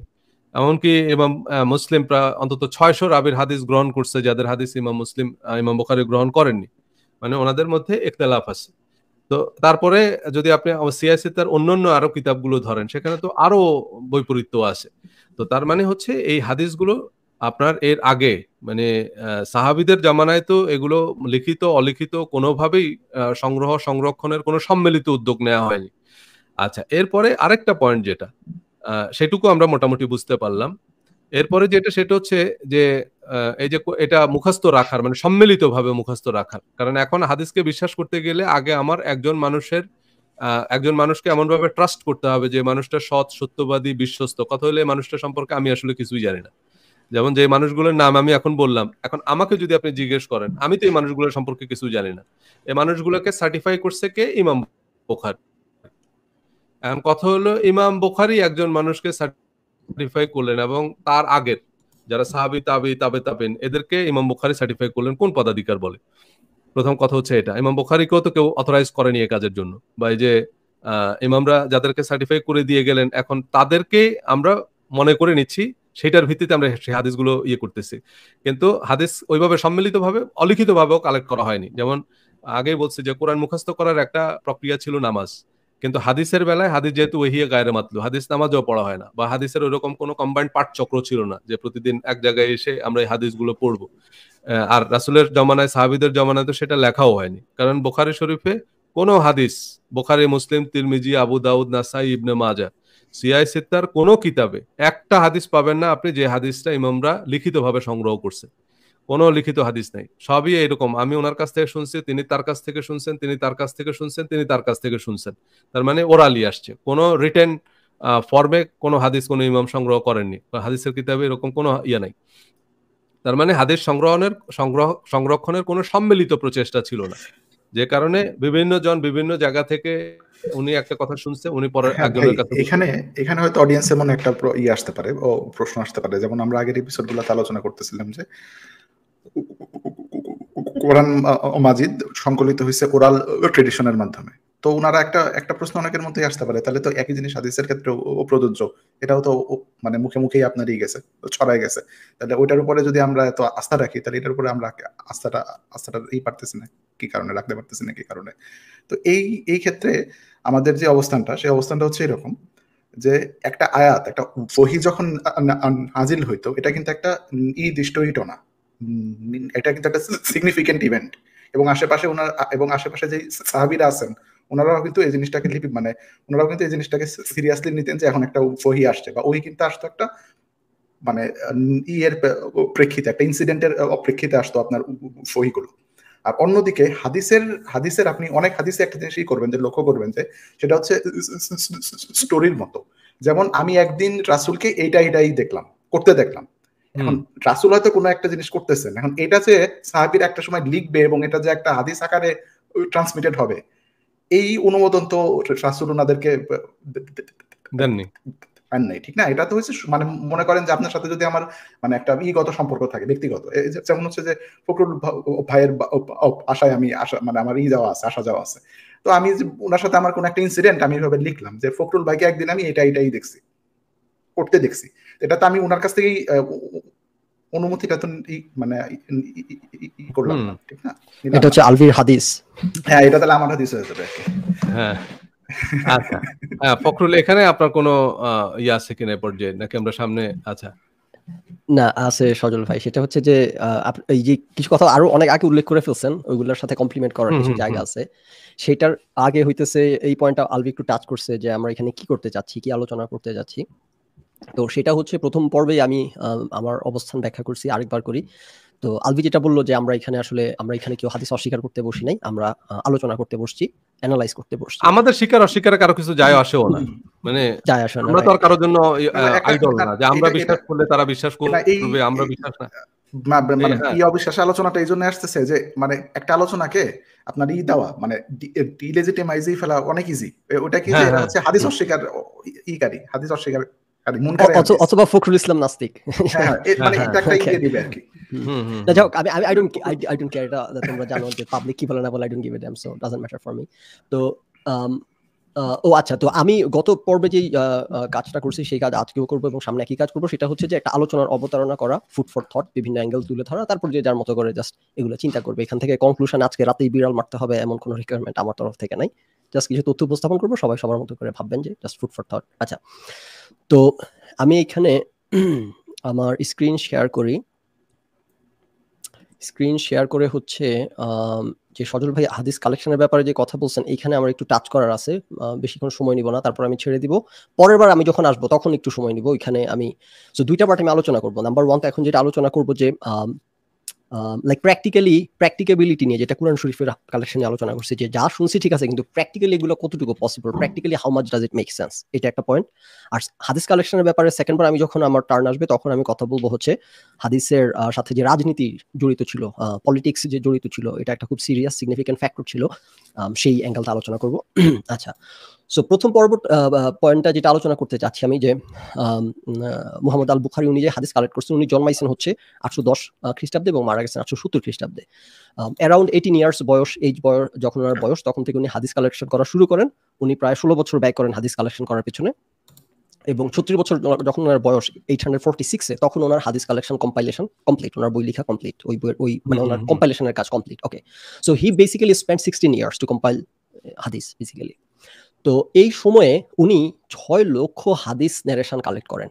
তার মধ্য থেকে সিফট করে হচ্ছে উনি 7563টা হাদিস রাখেন, এবং ফাইনালাইজ যখন করছেন তখন সেইখানে 1372 জন ন্যারেটরের হাদিস রাখছেন, 1372 জনের ন্যারেটর। এবং যেটা ভাই উল্লেখ করলেন সজল ভাই, যে এর মধ্যে 40,000 হইতেছে টোটাল ইন্টারমিডিয়েট ন্যারেটর, সবকিছু একসাথে বলে 40,000-এর মতো। ওকে, না এই যে নাম্বারগুলা, এই যে অদ্ভুত কিছু নাম্বার, এই নাম্বারগুলা দেখে how much does it make sense. তো উনি যদি 16 বছর ব্যয় করেন হাদিস কালেকশনের পেছনে, বছরে 365 দিন করে যদি আমরা ধরি, তাইলে হচ্ছে উনি টোটাল সময় ব্যয় করছেন 5840 দিন। তার মানে উনি প্রতিদিন একটা 1.3 হাদিস হইতেছে ভেরিফাই করার পেছনে সময় ব্যয় করতে পারছেন। 1.3 হাদিস, এটা কিন্তু আমি 7563 কথা বলতেছি, আমি 6 লাখের কথা বলতেছি না। 6 লাখ থেকে সিফট করার হিসাব বাদ দিলাম, জাস্ট 7563 হাদিস যেগুলো ফাইনালি মানে নিশ্চিত করা হয়েছে এগুলার, এবং যেগুলোর ব্যাপারে আমরা অনেক গল্প জানি যে প্রচন্ড চেইন ধরে প্রত্যেকটা হাদিসের পেছনে ব্যয় করার জন্য উনি সময় পেয়েছেন মাত্র 1.3 ডে। এই একদিনের মধ্যে উনি একটা হাদিসের যত চেইন আছে, যত কাহিনী আছে, জারি জুরি আছে, সবকিছু ভেরিফাই, ক্রস ভেরিফাই করে ফাইনালাইজ করে কনফার্ম করছেন এটা হইতেছে সহিহ হাদিস। এটা আমি খুবই কনজারভেটিভ এস্টিমেট দিচ্ছি, কিন্তু এখানে আপনার যদি 40,000 ইন্টারমিডিয়েট ন্যারেটরকে চেক করার কথা আসে, তাহলে তো কি অবস্থা হবে আপনারা কল্পনা করতে পারতেছেন। তার মানে প্রতিদিন হইতেছে 7 জন ন্যারেটরের বিশ্বাসযোগ্যতা ওনাকে ভেরিফাই করতে হয়েছে। সো আমি এখানে যথেষ্ট কনজারভেটিভ একটা এস্টিমেট দিছি, 6 লাখের কথা তুললামই না। আপনি বলতে পারেন যে এখানে একটা which would be a valid argument, যে উনি যখন হাদিস কালেক্ট করেন সেখানে একটা বড় অংশ আসছে হইতেছে যখন উমায়াদ খালিফা, আমি ওই পয়েন্টে আসবো পলিটিক্স নিয়ে, যখন উমায়াদ খালিফা ছিল সেই সময়, উমায়াদ খালিফাতের সময় নবী সাল্লাল্লাহু আলাইহি ওয়াসাল্লামের অবহিত পরে অনেকে হাদিস কালেক্ট করছে লিখিতভাবে, একটা কম্পাইলেশনের মতো একটা উদ্যোগ নিচ্ছে অনেকে। তো যেটা সজল ভাই টাচ করছেন, যে নবীজি সাল্লাল্লাহু আলাইহি সাল্লামের আমলে অনেকে হাদিস লিখে রাখার উদ্যোগ নিয়েছিল, পরে নবীজি খুব স্ট্রিক্টলি এটা নিষেধ করছে, তাইলে কোরআন শরীফের সাথে একটা গন্ডগোল লাগতে পারে। সো তখন বন্ধ করা হয়েছে, পুরায় ফেলা হয়েছে। ইভেন আবু বকর অনেক বড় একটা কম্পাইলেশন করছিলেন, ওইটাও পুরায় ফেলছেন আবু বকর রাদিয়াল্লাহু আনহু। সো নবী সাল্লাল্লাহু আলাইহি ওয়াসাল্লামের জীবদ্দশায় কোনো হাদিসের কালেকশন ছিল না। উনি মারা যাওয়ার পর উমায়াদ খালিফাতের সময় বেসিক্যালি সহিহ ইমাম আল বুখারী, উনি 200 বছর পর, এটা আব্বাসীয় ভাইয়া, এটা হচ্ছে আব্বাসীয়দের সময়। কোনটার কথা বলতেছো? ইখারির কথা, ইমাম বুখারীর কথা বলতেছিলাম। হ্যাঁ, ইমাম বুখারী হচ্ছে তোমার যখন জন্মাইছে তখন, রাইট, তখন হচ্ছে আব্বাসীয় খিলাফত শুরু হয়ে গেছে প্রায় 60 বছর আগে তার, রাইট। হ্যাঁ, আমি বলতেছি যে তোমার যখন উমায়াদ খিলাফতটা যখন চলতেছিল, ইমাম বুখারী জন্মের তো প্রায় 50-60 বছর আগে আব্বাসীয় খিলাফত শুরু হয়েছে। উমায়াদ খিলাফত যখন চলতেছিল ওই সময়টাতে মূলত হাদিস কালেকশনের একটা বড়, নাকি তুমি বলতেছো কি যে ইয়ের জন্মের আগের ওই 60 বছরের মধ্যেই হয়েছে, আগের 200 বছরে না, ওটা বলতেছো? না ভাই, আপনি আর্গুমেন্টটাই করেন, শেষ করেন। মানে আপনি হচ্ছে যে মাঝখানে হয়, জি এরপর আমি হয়তো করে দেব। ওকে, সো ওই সময়ে যে মুহাম্মদ আল বুখারী উনি যখন হাদিস কালেকশন শুরু করেন, তার একটা বড় অংশ উনি কালেক্ট করেন ওনার আগে যারা হাদিস লিপিবদ্ধ করে গেছে নবী সাল্লাল্লাহু আলাইহি ওয়াসাল্লামের মৃত্যুর পর, ওই 300 বছর বা 200 বছর সময়ের মধ্যে। তো এখন অনেকে আর্গুই করতে পারে যে ওইখান থেকে যারা কালেক্ট করছে ওইখান থেকে অনেক কিছু উনি নিয়ে নিছে, সুতরাং 6 লাখ হাদিস শিফট করার ওনার প্রয়োজন পড়ে নাই, উনি ওখান থেকে অনেক কিছু বিশ্বাসযোগ্যভাবে নিয়ে নিছে। সেটা আমি যেটা বলতেছি, আমি কিন্তু যথেষ্ট জেনারাস হয়ে যথেষ্ট রুম রেখে সর্বোচ্চ ফ্লেক্সিবিলিটি দেওয়ার চেষ্টা করতেছি। সেটাও যদি হয় তাইলেও আমি এই জন্য আমি এগুলো সব বাদ দিয়ে দিলাম, যে তারপর এটা একটা প্রশ্নবিদ্ধ, কারণ যেইটা আমাদেরকে স্টোরি বলা হয় যে যেই মাত্রায় করা হয়েছে তাহলে ওটা প্রশ্নবিদ্ধ হয়ে যায়, যে উনি তাহলে তো 6 লাখ হাদিস ন্যারেশন এগুলোকে যথেষ্ট স্ট্রংলি শিফটিং করেন নাই, তাহলে সেটাও বাদ দিলাম। জাস্ট স্ট্রিক্টলি স্পিকিং যেগুলো শেষ পর্যন্ত সহিহ আল বুখারীর হিসেবে কম্পাইলড হয়েছে, সেগুলো স্ট্রিক্টলি হিসাব করলেও খুবই ক্রেজি, আনবিলিভেবল, ইমপ্র্যাকটিক্যাল কিছু নাম্বার আমরা দেখতেছি। নাও আরেকটা স্লাইড আমি দেখাই, তারপর আমার আলোচনা শেষ করব, যে দিস ইজ ওয়ার আমাদের ইমাম আল বুখারী ওয়াজ বর্ন, রাইট। এটা হচ্ছে উনি জন্মাইছেন যে এটা হচ্ছে city of Bukhara in greater Khorasan, বর্তমানে উজবেকিস্তান যে জায়গা, এই জায়গাটাতে রাইট হিয়ার। উনি এখান থেকে পায়ে হেঁটে বলবো না, ঘোড়ায় চড়ে হোক আর পায়ে হেঁটে হোক, উনি এখান থেকে ট্রাভেল করে উনি কুফায় আসছেন ইরাকে হাদিস কালেকশন করতে, যাদের পরিচিতি যারা ন্যারেটর তাদের তাদের বিশ্বাসযোগ্যতা ভেরিফাই করতে উনি। তারপর বাসরাতে আসছেন, কায়রোতে না, উনি ইজিপ্টে আসছেন, কোথায় এক্স্যাক্টলি আমি জানি না। তারপর ইয়েমেনে আসছেন উনি, বাগদাদে আসছেন উনি। এই যে ট্রাভেল করছেন, এই ট্রাভেল উনি পায়ে হাঁটলে লাগবে 114 দিন। উনি যদি ঘোড়ায় চড়েন, না হয় ধরলাম অর্ধেক দিন, ঘোড়ার তো রেস্ট নিতে হবে, রাতে আবার ওনাকে ঘুমাইতে হবে। সো ওনার অলমোস্ট 1 বছর খালি হাঁটা চলা, রেস্ট, ঘুমানো, খাওয়া দাওয়ার পেছনেই যাওয়ার কথা। সো উনি যেই সময়ে পাইছেন প্র্যাকটিক্যালি, এবং যেই সময় ব্যয় করছেন, এবং সেই সময় যেই পরিমাণ সিফটিং করছেন কম্পিউটার দিয়ে করলেও এটার বিশ্বাসযোগ্যতা প্রশ্ন, কিন্তু যে কতটুকু রিলায়েবলি এই সময়ের মধ্যে এই মাত্রায় করা সম্ভব। আর সেখানে যে দাবি করা হচ্ছে, এটা আমি আমার প্রথম অংশে জাস্ট প্র্যাকটিক্যাবিলিটি নিয়ে আলোচনা করলাম, যে how much of it makes sense. আর সেকেন্ড পার্ট আমি পলিটিক্স নিয়ে আলোচনা করবো আর কি। সো এই পর্যন্ত আমার। হ্যাঁ, এখানে হচ্ছে আমি একটা জিনিস অ্যাড করে দিই, যে ওই 6 লক্ষ হাদিসের যে ইস্যুটা আছে, এটা আসলে হচ্ছে যে মনে করেন যে আলাদা আলাদা হাদিস না, এটা হচ্ছে হয়তো একই হাদিসের চেইন হয়তো এক জায়গায় একটু আলাদা আছে। একটা হাদিসই আসলে মনে করেন যে 100টা হাদিসই হইতে পারে, ওই কিছু লসাগু গসাগু আছে এখানে, লসাগু গসাগু আছে, সেই অর্থে হচ্ছে 6 লক্ষ হাদিস। আর হ্যাঁ, আমি ওই জন্য 6 লক্ষটাকে আমি ধরি না, কারণ এখানে আরো অনেক ভাবে ব্যাখ্যা করা সম্ভব। মানে আমরা একটা অবজেক্টিভ, আমরা জিনিসটাকে অবজেক্টিভলি আর্গুমেন্ট করতেছি, মানে 6 লাখ যদি আমরা আনতাম, মানে তো ইনিশিয়ালি তো এটা আপনার এগুলো হাদিসের কিতাবে লেখা আছে। এই যে হাদিসের যে কিতাবগুলো, সেগুলোতে লেখা আছে, মানে সিআইসির ইমামরা প্রায় 90 লাখ হাদিস কালেক্ট করছে, সেখান থেকে 90%ই তারা বাদ দিয়ে পরে 10% যাই হোক অথেন্টিক হাদিস তারা কালেক্ট করছে। কিন্তু এখানে প্রথম কথা হচ্ছে সেটা হলো বরাবর এটা 1000 হোক 2000 হোক। আচ্ছা, আপনি বলেন তো যে মানে যারা শুনতেছেন তারাও একটু চিন্তা করেন, আপনার এমন কোন মানুষ সম্পর্কে কি আপনি এই নিশ্চয়তা দিতে পারবেন যে এই মানুষটা ইমানদার? বিশেষ করে ইমানের নিশ্চয়তা দেয়া কি ইসলাম সম্মত? যে একজন মানুষ ইমানদার, এটা আরেকজন মানুষ কিভাবে দিবে? মানে এইটা তো ইভেন মানে কোনো মানুষের পক্ষে কারো ইমানদারের সার্টিফিকেট দেওয়া সম্ভব না। ইমানদার কে, এটা একমাত্র আল্লাহ জানে। তারপর হচ্ছে একটা মানুষ সত্যবাদী, এই নিশ্চয়তা কি একজন মানুষের পক্ষে আরেকজন মানুষকে দেওয়া সম্ভব কিনা? এগুলো তো ইমপ্র্যাকটিক্যাল। সো এখন কথাটা হচ্ছে যে এই যে আমাদের একজন ইমাম এসে এই এতগুলো মানুষকে সার্টিফাই করার দরকার হলো, এর কারণ হচ্ছে যে হাদিস রাসূল সাল্লাল্লাহু আলাইহি ওয়াসাল্লামের সময়ে বা সাহাবীদের জামানায় বা এমনকি তাবেঈদের জামানায়ও সম্মিলিতভাবে, আমি আবারও বলতেছি যে বিচ্ছিন্নভাবে কোনো একজন একটা কথা শুনলো, কিন্তু সেটাকে ওই যে কম্পাইল করা, এবং যেমন ওই যে বলা হয় যে কোরআন যেভাবে সংরক্ষিত হয়েছে, যাদের মাধ্যমে সংরক্ষিত হয়েছে, হাদিসও তাদের মাধ্যমে সংরক্ষিত হয়েছে, এটা একটা মিথ্যা কথা। কারণ আপনি কোন শাইখুল হাদিসকে জিজ্ঞেস করেন যে আচ্ছা, ইয়াসিন ওয়াল কোরআনিল হাকিম, এই আয়াতের রাবিকে, মানে এই আয়াতটা নবীজির কাছ থেকে কে শুনছে, তার কাছ থেকে কে শুনছে, তার কাছ থেকে কে শুনছে, কই চেইন কই? মানে কোরআনের একটা আয়াতের সাথে তো কোনো চেইন নেই। যেমন কোনো একটা হাদিস, সেটার যদি কোনো চেইন না থাকে, মানে সেটা রাসূল সাল্লাল্লাহু আলাইহি ওয়াসাল্লামের কাছ থেকে কে শুনছে, তার কাছ থেকে কে শুনছে, তার কাছ থেকে কে শুনছে, এই বর্ণনা ক্রম যদি না থাকে, তাহলে সেখানে যত ভালো কথাই বলা থাকুক, সেটাকে হাদিস হিসাবে গণ্যই করা হবে না, সেটা হাদিস হিসাবে কাউন্টই করা হবে না যদি সেখানে সনদ না থাকে। তো কোরআনের একটা আয়াতেরও কিন্তু কোনো সনদ নাই। কোরআনের একটা আয়াত কার কার সূত্রে বর্ণিত হয়েছে এরকম কোনো ব্যক্তির নাম নাই। তাহলে সূত্র মোতাবেক তো কোরআনের একটা আয়াতেরও ভ্যালিডিটি নেই। তাহলে কারণ হচ্ছে সেটা হচ্ছে কোরআন সংরক্ষণের জন্য কোনো ব্যক্তির পরিচয়, কোনো ব্যক্তির সততা, বিশ্বস্ততা, ইমানদারি, আমানতদারি সম্পর্কে আমার না, তার নামও আমার জানার দরকার নেই, কারণ কোরআন সম্মিলিতভাবে কালেক্ট করা হয়েছে, মানে সংরক্ষণ করা হয়েছে। সো হাদিসের বেলায় এরকম কোনো এফোর্ট নাই।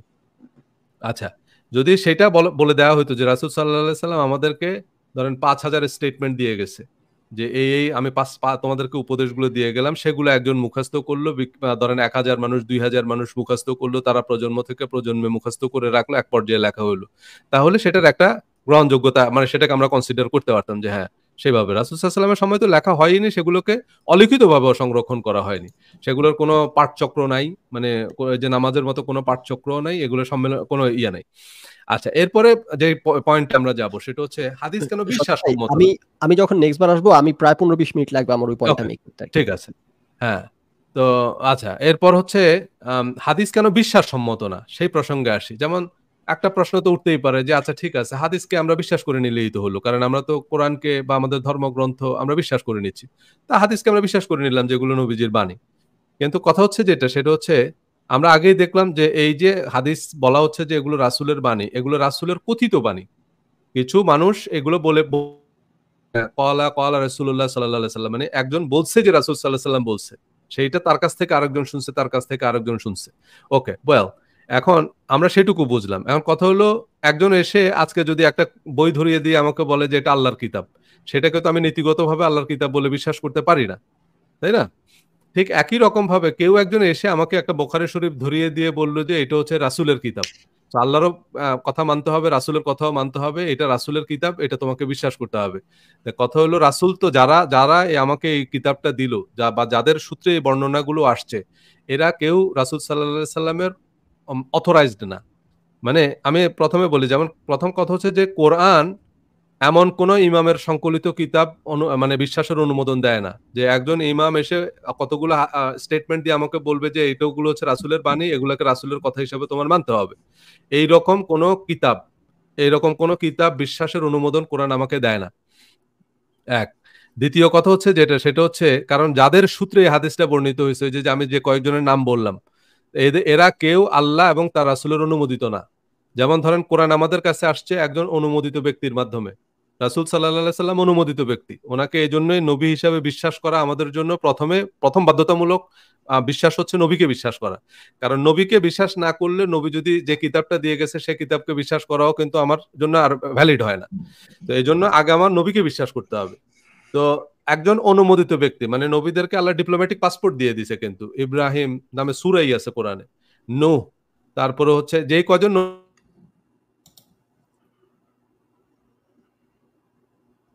সক্রেটিস একজন হতে পারে, কিন্তু যেহেতু কোরআনে তার নাম উল্লেখ করা হয় নাই, সুতরাং সক্রেটিসকে কিন্তু আমরা নীতিগতভাবে নবী হিসাবে বিশ্বাস করতে পারি না, কারণ আল্লাহ সেটা উল্লেখ করেননি, তাদেরকে নবী হিসাবে বলেননি। আবার অনেক নবীর সম্পর্কে হয়তো কোনো ঐতিহাসিক তথ্য আমাদের কাছে নাই, কিন্তু আল্লাহ যেহেতু বলছে উনি নবী ছিলেন, ওনাকে নবী হিসাবে বিশ্বাস করা আমার জন্য বাধ্যতামূলক। ঠিক একই রকম ভাবে হাদিসের বেলায়, হাদিস যাদের সূত্রে বর্ণিত হয়েছে, এদের কাউকে আল্লাহ অথরাইজ করেননি, রাসূল অথরাইজ করেননি। যেমন আমি বলি, প্রধান হাদিস বর্ণনাকারী হাদিসের কিতাবে কয়েকজন ব্যক্তি সম্পর্কে রাসূল সাল্লাল্লাহু আলাইহি সাল্লাম এরকম বলে গেছেন যে এরা হচ্ছে আশারায়ে মুবাশশারা। আশারায়ে মুবাশশারা নামে একটা টার্ম আছে, মানে 10 জন ব্যক্তির সম্পর্কে রাসূল সাল্লাল্লাহু আলাইহি সাল্লাম বলে গেছেন যে এরা বেহেশতে যাবে, এরা বেহেশতের সুসংবাদপ্রাপ্ত।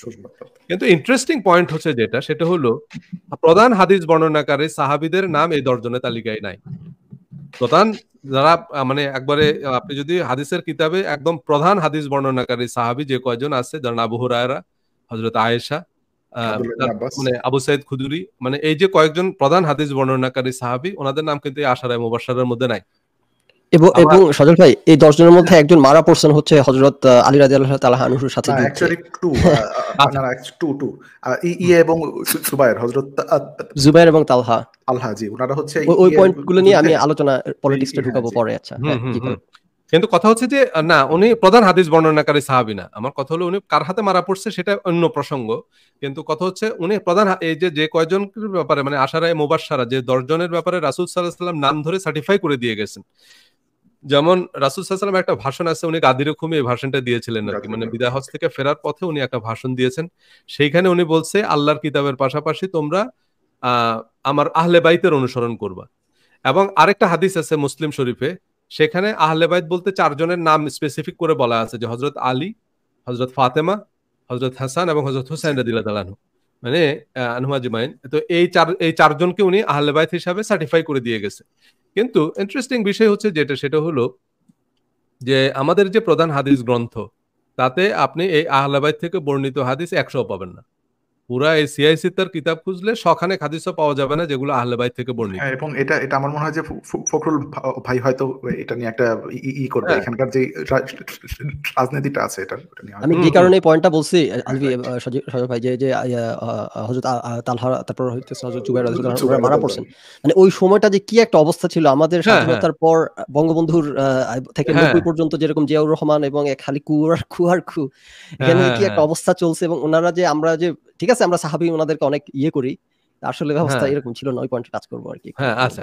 তো তারপর হচ্ছে সেটা হচ্ছে, এরা এই যে যাদের সূত্রে হাদিসটা বর্ণিত হয়েছে, এরা কেউ আল্লাহর অনুমোদিতও না, এরা কেউ রাসূলের অনুমোদিতও না। রাসূল সাল্লাল্লাহু আলাইহি ওয়াসাল্লাম বিশেষ করে এসব প্রধান হাদিস বর্ণনাকারী সাহাবীদের সম্পর্কে এমন কোনো ওয়ারেন্টি দিয়ে যাননি।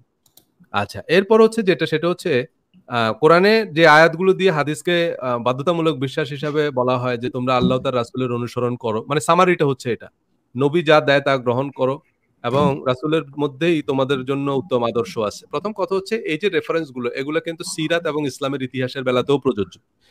কারণ তোমরা আল্লাহ তার রাসূলের অনুসরণ করো। আমি রাসূলের অনুসরণ কিভাবে করব? এখন আপনি হাদিসের কথা বলতেছেন, আমি যদি সিরাতের কথা বলি, যেমন ধরেন আমার কাছে এখানে একটা বই আছে, এই বইটা লেটেস্ট, দ্য প্রফেট নামে একটা বই। এটা হচ্ছে রাসূল সাল্লাল্লাহু আলাইহি ওয়াসাল্লামের সিরাত হিসাবে লেখা একবারে লেটেস্ট বই। কিন্তু এই বইটা যিনি লিখছেন মানে লেজলি হেজেলটন, হ্যাঁ আব্দুল্লাহ ইবনে মাহমুদ ভাই মনে হয় এটা অনুবাদ করছে, হ্যাঁ অনুবাদ করছে, কিন্তু মূল বইটা হচ্ছে লেজলি হেজেলটনের। এখানে শুরুতেই একবার লেজলি হেজেলটনের পরিচয় দেয়া আছে যে উনি জন্মসূত্রে ইহুদি কিন্তু নিজেকে অজ্ঞেয়বাদী বা অ্যাগনস্টিক হিসেবে পরিচয় দেন। আচ্ছা, তাহলে অ্যাগনস্টিক মানে তো আমরা খুব স্বাভাবিকভাবে বুঝি উনি নাস্তিক।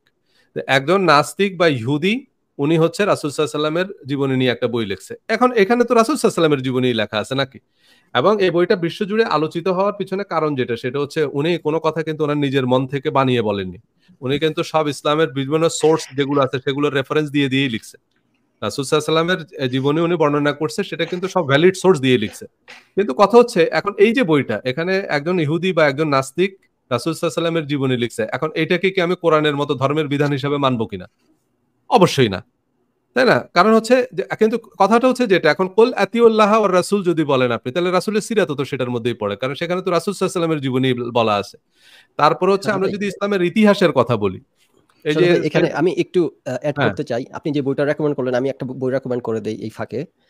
এই বইটার নাম হচ্ছে, লেখক হইতেছে শন অ্যান্থনি, উনি হচ্ছে professor university of Ohio state university, right না উনি প্রফেসর হিসেবে আছেন।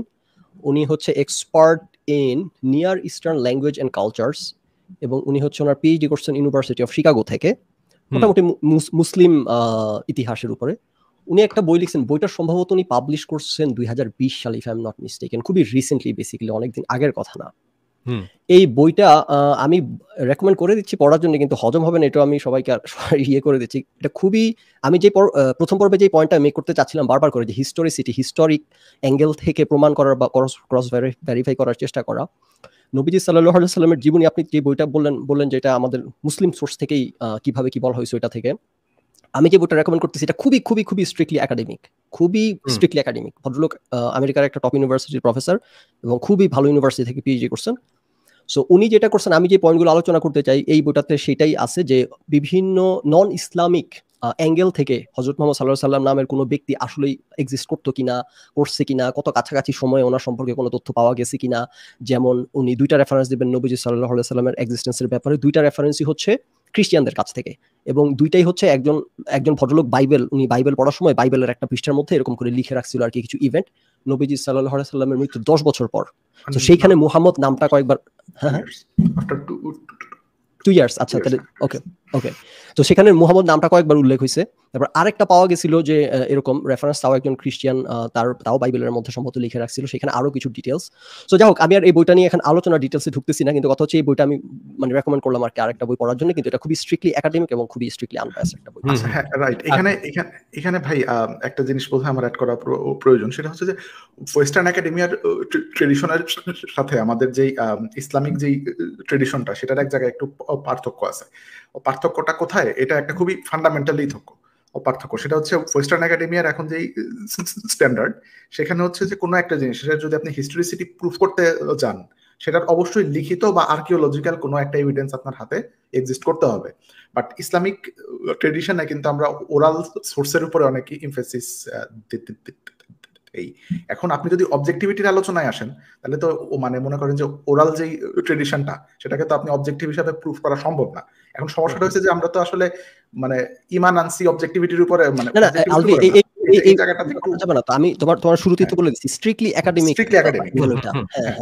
এবং এইখানে স্ট্রিক্টলি একাডেমিক অ্যাঙ্গেলও কিন্তু ওরাল ইয়ের কোনো যে ভূমিকা নাই তা কিন্তু না। আমি যে তোমার যা হিস্টোরিক মেথডটা আলোচনা করছিলাম গত পর্বে, ওইখানে কিন্তু পাঁচটা পয়েন্ট, 5টা কোয়েশ্চেন, এর মধ্যে একটা কিন্তু এমন না যে ওরালের উপর কোনো ইয়েই করা হচ্ছে না, ওয়েটই দেওয়া হচ্ছে না। ওইটা একটা ওয়েটেড কাইন্ড অফ অ্যাভারেজ, যে 4টা 5টা প্রশ্ন করা হবে, এর মধ্যে আর্কিওলজিক্যাল এভিডেন্স আছে কিনা, কোরাবোরেটেড এভিডেন্স আছে কিনা, তারপর এরকম মানে ওরালের যে ক্ষেত্রে মানে ওয়েস্টার্ন একাডেমিয়াতে ওরালের যে আপনার এমফেসিসটা সবচেয়ে কম ওজন, ও প্রায়োরিটিটা হচ্ছে সবচেয়ে নিচের দিকে আর কি, সেজন্যই বলছি আমরা আবার ওটাকে অনেকই দিই। আমরা তো দিই, এটাই তো হচ্ছে আমার ইস্যু। যে কারণে আমি এই আমার যত আলোচনা সামনেও করবো, আমি কিন্তু আমার কোনো আলোচনাতেই আমি এই আমাদের মুসলিমরা কি বললো, আমরা ওরালি কি জানলাম, এগুলোর উপর আমি ফোকাস এমফাসিস করবো না। আমি strictly academic, strictly quantitative, strictly independent, strictly unbiased যত অ্যাঙ্গেল আনা সম্ভব আমি সবসময় এটাই করবো। এবং এটা আরেকবার ক্ল্যারিফাই করে দিই আমি আজকে, যে আমি আমাদের যে ট্র্যাডিশন, ওই ট্র্যাডিশন ধরে আগাবো না, আমি আগাবো হইতেছে স্ট্রিক্টলি হইতেছে আনবায়াসড যতটা থেকে আলোচনা করা যায় ওই অ্যাঙ্গেল থেকে। ঠিক আছে, ওকে, হ্যাঁ। সো কথা হচ্ছে যেটা, সেটা হলো আমরা যেটা নিয়ে করতেছিলাম যে প্রথম কথা হচ্ছে ওই যে বিশ্বাসের কথা যেটা বললাম, যে আমরা তো কিছু কিছু জিনিস তো আছে যেগুলো যে বললাম আমাদের অবলিগেটরি বিশ্বাস, আল্লাহ আমাদেরকে বলেই দিয়েছেন যে এই জিনিসগুলো তোমাদেরকে বিশ্বাস করতে হবে, যেমন কিতাব। এখন এই যে কিতাব বিশ্বাস করার মধ্যে হাদিসের কিতাব বিশ্বাস করা বা ইতিহাসের কিতাব বিশ্বাস করা, সিরাতের কোনো কিতাব বিশ্বাস করা, সেটা কিন্তু আমার অব্লিগেশন না। বিশ্বাস বলতে কোরআন। এখন এই কোরআন প্রথম কথা হচ্ছে যেটা, সেটা হচ্ছে এইরকম কোনো কিতাব বিশ্বাসের অনুমোদন তো আমাকে দেয়ই না। আর এখন সেগুলোকে আমরা যেটা দিয়ে হাদিসকে জাস্টিফাই করার চেষ্টা করি যে তোমরা আল্লাহ তার রাসূলের অনুসরণ করো। এখন আল্লাহ তার রাসূলের অনুসরণ, রাসূলের জীবনের বৃত্তান্ত কিন্তু কোরআনেই আছে। এক বলবেন যে হাদিসের কিতাবে তো আরেকটু বেশি আছে, অসুবিধা নাই। সিরাতের কিতাবে আরো বেশি আছে, তাহলে সিরাতকে কেন ধর্মের বিধান হিসাবে মানা হবে না? ধরেন কোরআনেও নাই, হাদিসেও নাই, কিন্তু এই লেজলি হেজেলটনের বইয়ে একটা তথ্য আছে, সেটাকে কি আমি ফরজ বা ওয়াজিব হিসাবে মানতে পারবো? পারবো না। তার মানে এটা শরীয়তের বিধান না, কিন্তু বলা হচ্ছে যে হাদিস শরীয়তের ভিত্তি। এখন সেক্ষেত্রে এসে একটা যুক্তি দেওয়া হয়, সেটা হচ্ছে যে হাদিসের হচ্ছে সনদ আছে, কিন্তু এসব সিরাতের কোনো সনদ নাই। মানে এখন সনদ মানে হচ্ছে ওই যে ব্যক্তিদের সূত্রে বর্ণিত হয়েছে আর কি, তাদের নামধাম আছে। তো তাদের নামধাম আছে যে কারণে সেটাকে আমাদের বিশ্বাস করতেই হবে। কিন্তু সিরাত বা ইতিহাসের বেলা, যেমন ধরেন ইসলামের ইতিহাস তো অনেকেই লিখছে, উইলিয়াম মন্টগোমারি ওয়ার্ড, তারপরে হচ্ছে পি কে হিট্রি বা সৈয়দ আমির আলী, এরা ইসলামের ইতিহাস লিখছে, কিন্তু সেইটা কেউ ফরজ ওয়াজিব বা ধর্মের বিধান হিসাবে মানে না। সেখানেও রাসূল সাল্লাল্লাহু আলাইহি ওয়াসাল্লামের ইতিহাস, সেগুলো সাহাবা আজমাইনের ইতিহাস, মানে তারা তো আর লক্ষণ সেন, বল্লাল সেনের ইতিহাস লেখা নেই। তো সেখানেও রাসূল সাল্লাল্লাহু আলাইহি ওয়াসাল্লামের জীবনের বর্ণনাই আছে, কিন্তু সেগুলো আমাদের জন্য ধর্মের বিধান না। তো এখন বলা হচ্ছে যে হাদিসের যে সত্যায়নের যে পদ্ধতি, মানে বলা হচ্ছে যে এটাকে সত্যায়ন করা হয়েছে, কিন্তু হাদিস যেভাবে সত্যায়ন করা হয়েছে সেটা কি কোনো গ্রহণযোগ্য পদ্ধতি? যে এখন গ্রহণযোগ্য পদ্ধতি বলতে আমি যেটা বুঝাচ্ছি, যেমন গ্রহণযোগ্য পদ্ধতি বা বিজ্ঞানসম্মত পদ্ধতি বলতে যেটা মানে পরীক্ষিত প্রমাণিত একটা পদ্ধতি, যেটা দেশ, জাতি, ভাষা, সভ্যতা নির্বিশেষে সবার কাছে গ্রহণযোগ্য একটা পদ্ধতি, এটাকেই তো আমরা বলবো বিজ্ঞানসম্মত পদ্ধতি। যেমন চিকিৎসা বিজ্ঞান, এখন চিকিৎসা বিজ্ঞান এটা আমেরিকাও যেভাবে চিকিৎসা হয়, রাশিয়াও কিন্তু একইভাবে চিকিৎসা হবে। মানে তারা তো বলবে না যে না ভাই আমেরিকানদের পদ্ধতি আমরা অনুসরণ করব না, তা না। কারণ এটা বৈজ্ঞানিকভাবে এটা পরীক্ষিত প্রমাণিত পদ্ধতি, সেটা সবাই সেভাবেই অ্যাকসেপ্ট করবে। ফিজিক্স, কেমিস্ট্রি, তারপর হচ্ছে ইভেন ইতিহাস, পৃথিবীর সব দেশ, জাতি, ভাষা, সভ্যতার কিন্তু ইতিহাস আছে, এবং ইতিহাসকে ঐতিহাসিক কোন তথ্য সত্যায়নের যে পদ্ধতি সেটা কিন্তু সারা পৃথিবীতে একই রকম। হ্যাঁ, ইতিহাসকে কেউ একদম নির্ভেজাল সত্য হিসাবে মেনে নেয় না, সেটা ঠিক আছে। হ্যাঁ, কিন্তু কথা হচ্ছে ইতিহাস গবেষণার যে পদ্ধতি সেটা কিন্তু একই রকম সারা পৃথিবীতে, তাই না? মানে এই যে পদ্ধতি, এটার একটা নজির আছে, এটার একটা আছে, কিন্তু হাদিস যেভাবে সত্যায়ন করা হয়েছে এটার নজির অমুসলিম বিশ্ব তো দূরের কথা, মুসলিম বিশ্বেও নাই। মুসলিম বিশ্বেও কিন্তু এরকম কোন শাস্ত্র নাই যেখানে আমি অতীতের কোনো একটা তথ্য সত্যায়ন করব, হচ্ছে সেই তথ্যটা কে বলছে, তারপরে তার থেকে কে শুনছে, তার থেকে কে শুনছে, এসব মানুষের মানে সত্যবাদিতা, বিশ্বস্ততা, ইমানদারি, আমানতদারির উপরে আমি সেই কথাটা বিশ্বাস করব, এই রকম কোন শাস্ত্র মুসলিম বিশ্বেও নেই। যেমন আপনি বাংলাদেশের হাদিস আছে, বাংলাদেশের ইতিহাস আছে, গুরুত্বপূর্ণ ব্যক্তিদের সিরাত আছে, কিন্তু বাংলাদেশের হাদিস নেই। আমেরিকার কোনো হাদিস নেই, তাই না? নেলসন ম্যান্ডেলার সিরাত আছে, জীবনী আছে, কিন্তু নেলসন ম্যান্ডেলার হাদিস আছে। বা জর্জ ওয়াশিংটনের হাদিস নেই, কিন্তু যে ধরেন আলেকজান্ডার হ্যামিল্টন থেকে বর্ণিত, তিনি স্যামুয়েল অ্যাডাম থেকে শুনেছেন, তিনি অমুকের থেকে শুনেছেন যে জর্জ ওয়াশিংটন বলেছেন, এরকম কোনো শাস্ত্র পৃথিবীর কোনো দেশে নাই। কিন্তু এটা আমাদের এই হাদিসের ইমামরা আবিষ্কার করলেন এই পদ্ধতিটা, এবং এটা কোনো মুসলিম বিশ্ব অ্যাকসেপ্ট করেনি, কারণ হচ্ছে এটা কোনো পরীক্ষিত প্রমাণিত কোনো পদ্ধতি না। যদি এটা পরীক্ষিত এবং প্রমাণিত পদ্ধতি হতো, তাহলে এই হাদিসবিদরা এই পদ্ধতিটা আবিষ্কার করার পরে এইটা অনেকে কপি করতো, যে হ্যাঁ এটা একটা অথেন্টিক পদ্ধতি, তাহলে এই মানুষগুলোর চরিত্র সত্যায়নের মধ্য দিয়ে আমরা অতীতের একটা তথ্য সেটা সত্য কিনা, পলাশী যুদ্ধের সঠিক ইতিহাসটা আমরা বের করতে পারবো, মুক্তিযুদ্ধের সঠিক ইতিহাসটা আমরা বের করতে পারবো যদি আমরা কারা এই তথ্যগুলো দিচ্ছে তাদের আমরা ক্যারেক্টার অ্যানালিসিস করি। কারণ হচ্ছে কোনো মানুষের ক্যারেক্টার অ্যানালিসিস করা আসলে সম্ভব না, এটা প্র্যাকটিক্যাল। হ্যাঁ, এই ক্যারেক্টার অ্যানালাইসিস এর পয়েন্টে থাকতে থাকতে কি আমি আমার নেক্সট পয়েন্টে ঢুকে যাব, এটা ক্যারেক্টার অ্যানালাইসিস নিয়ে? আচ্ছা ঠিক আছে, ওকে, যেহেতু 1 ঘন্টা হয়ে গেছে ঢুকে যাই। আচ্ছা, সো ক্যারেক্টার অ্যানালাইসিস এর উপরই তো দাঁড়ায় আছে আমাদের হাদিসের অথেন্টিসিটি, বিশ্বাসযোগ্যতা একটা বড় অংশ নিয়ে। তো এখন কথা হচ্ছে যে আমি যে কথাগুলো বলবো এগুলো হচ্ছে আমি জাস্ট ফুড ফর থট হিসেবে আলোচনা করে যাই, এটা নিয়ে মারামারি ঝগড়াঝাটি এস্টাবলিশ করার কোনো কিছু করার দরকার, আমি জাস্ট আমারটা বলে যাই। তো সেটা হচ্ছে আমাদের যে সাহাবীরা ওনারা আছেন, ওনাদের মানে বেসিক্যালি আমাদের ধর্মের বেশিরভাগ বুঝি দাঁড়ায় আছে গ্র্যান্ডিওস করার উপরে, হাইলাইট করার উপরে, লায়নাইজ করার উপরে, একটু রং চং মাখার উপরে, একটু বানানোর উপরে, একটু সবকিছুর মধ্যে পেছনে এই জিনিস না দিলে কিন্তু অনেক দুর্বল হয়ে যায় আমাদের ভিত্তিটা। তো আমি যেটা চাচ্ছি যে এই যত রকম এম্বেলিশমেন্ট আছে, যত রকম রং চং লাগানো আছে, এগুলাকে যদি আমরা সরাই যদি একদম কঠিন বাস্তবতার নিরিখে যত দূর যাওয়া সম্ভব আনবায়াসড হয়ে অথবা অন্যান্য অ্যাঙ্গেল থেকে, তখন বাস্তবতাটা কেমন হিসেবে সামনে আসে ওইটা দেখার জন্য। তো এখন হচ্ছে যে আমাদের যারা সাহাবী, যেমন বললাম যে আমাদের গল্পের অনেক একটা বড় অংশ এটার উপর দাঁড়ায় আছে যে সাহাবীদের চরিত্র ছিল অবিশ্বাস্য রকম, ওনাদের মেমোরি ছিল অবিশ্বাস্য রকম, এরকম। সো যেটা প্র্যাকটিক্যালি সম্ভব না। সাহাবীদের চরিত্র অবিশ্বাস্য রকম ছিল কিনা সেই ব্যাপারে যদি আমরা আলোচনা করি, তাহলে আমরা দেখবো যে নবীজি সাল্লাল্লাহু আলাইহি ওয়াসাল্লাম মারা যাওয়ার পর যে একটা তামাশা শুরু হয়ে গেছে, এই তামাশা হচ্ছে এই তামাশাকে যদি আমরা বাস্তবতার নিরিখে দেখি, তাইলে আসলে এটা বিশ্বাস করার কোনো কারণ নাই যে সাহাবীরা ওনারা, যেটা বললাম আমি যে অ্যানালজিটা দিলাম এটা খুব একটা ভালো অ্যানালজি হয়েছে। সেটা হচ্ছে যে আমাদের মুক্তিযুদ্ধের স্বাধীনতার পর বা বঙ্গবন্ধু শেখ মুজিবুর রহমান মারা যাওয়ার পর 1990 সাল পর্যন্ত যে একটা কামড়াকামড়ি হয়েছে আমাদের, খালি কাউন্টার কু, যারা আমাদের হচ্ছে শেখ মুজিবের কাছের লোক তারা শেখ মুজিবকে মেরে ফেলছে, যারা জিয়াউর রহমানের কাছের লোক তারা কু করতেছে, মানে একটা বিতিকিচ্ছিরি অবস্থা। এরকম অথবা ইভেন ওয়ার্স অবস্থা তৈরি হয়েছিল নবীজি সাল্লাল্লাহু আলাইহি ওয়াসাল্লাম মারা যাওয়ার পর। সো আপনার যদি সাহাবী দিয়ে চিন্তা করতে কষ্ট হয়, তাহলে এই জন্য একটু সহজ করে দিলাম যে চিন্তা করেন আমাদের শেখ মুজিবুর রহমান এবং জিয়াউর রহমানের মৃত্যুর পর যা হয়েছে এগুলা নিয়ে। তো সম্ভবত তার চেয়ে বাজে অবস্থা তৈরি হয়েছে, এবং তখনকার মানুষরা বর্বর ছিল, তখনকার মানুষরা বেদুইন ছিল, সভ্য মানুষ ছিল না, সভ্যতার আইডিয়া কনসেপ্টই ছিল না। সো এখনকার সময়ে আপনি বসে সর্বোচ্চ অসভ্য মানুষ বলতে যতটুকু আপনার কল্পনাতে আসে তার চেয়ে বেশি অসভ্য মানুষ তখন ছিল। আমি বাস্তবতার কথা বলতেছি এখন, যেটা মেক্স সেন্স টু মি আর কি, সেটা বলতেছি। তো নবী সাল্লাল্লাহু আলাইহি ওয়াসাল্লাম মারা যাওয়ার পর ক্ষমতা নিয়ে যে একটা অবস্থার তামাশা শুরু হয়েছে, এবং যে কথাটা আমি তখন টাচ করলাম যে হযরত হুসেন রাদিয়াল্লাহু তাআলা আনহুর নির্মম হত্যাকাণ্ড সম্পর্কে আমরা জানি। কে করছে? মুয়াবিয়ার ছেলে এবং মুয়াবিয়া কিন্তু একজন সাহাবী ছিলেন। নবী সাল্লাল্লাহু আলাইহি ওয়াসাল্লামকে কম সময়ের জন্য পাইলে সাহাবী ছিলেন। নবীজি সাল্লাল্লাহু আলাইহি ওয়াসাল্লামের খুব কাছাকাছি সময়ের ওনারা ইসলামের রাইট ভার্সনটা, আমরা বলি যে যারা নবীজি যত কাছাকাছি সময় তারা তত ভালো চরিত্রের মানুষ, তত সৎ চরিত্রের মানুষ। ওনারা যেসব নৃশংসতা আর আকাম কুকাম করছে অবিশ্বাস্য রকম, এই নৃশংসতা কল্পনাতীত। হযরত হোসেন রাদিয়াল্লাহু তাআলার সাথে যে নৃশংসতা করছে দেখে এখন আমরা হইতেছি ইয়াজিদকে হইতেছে খারিজ করে দিচ্ছি ইসলাম ধর্মের কাছ থেকে, অথচ উনি কিন্তু আমাদের সুন্নি ইসলামের অনেকটা প্রবর্তক বলতে গেলে, বরং হযরত আলী রাদিয়াল্লাহু তাআলা আনহু হয়ে হুসেন হয়ে ওইদিকে শিয়ার সেক্ট চলে গেছে। সো আমরা কিন্তু মুয়াবিয়ার বা আমরা কিন্তু ইয়াজিদের হইতেছে ফলো করি, তাদের লিনিয়েজটা ফলো করি, কিন্তু আমরা হচ্ছে যে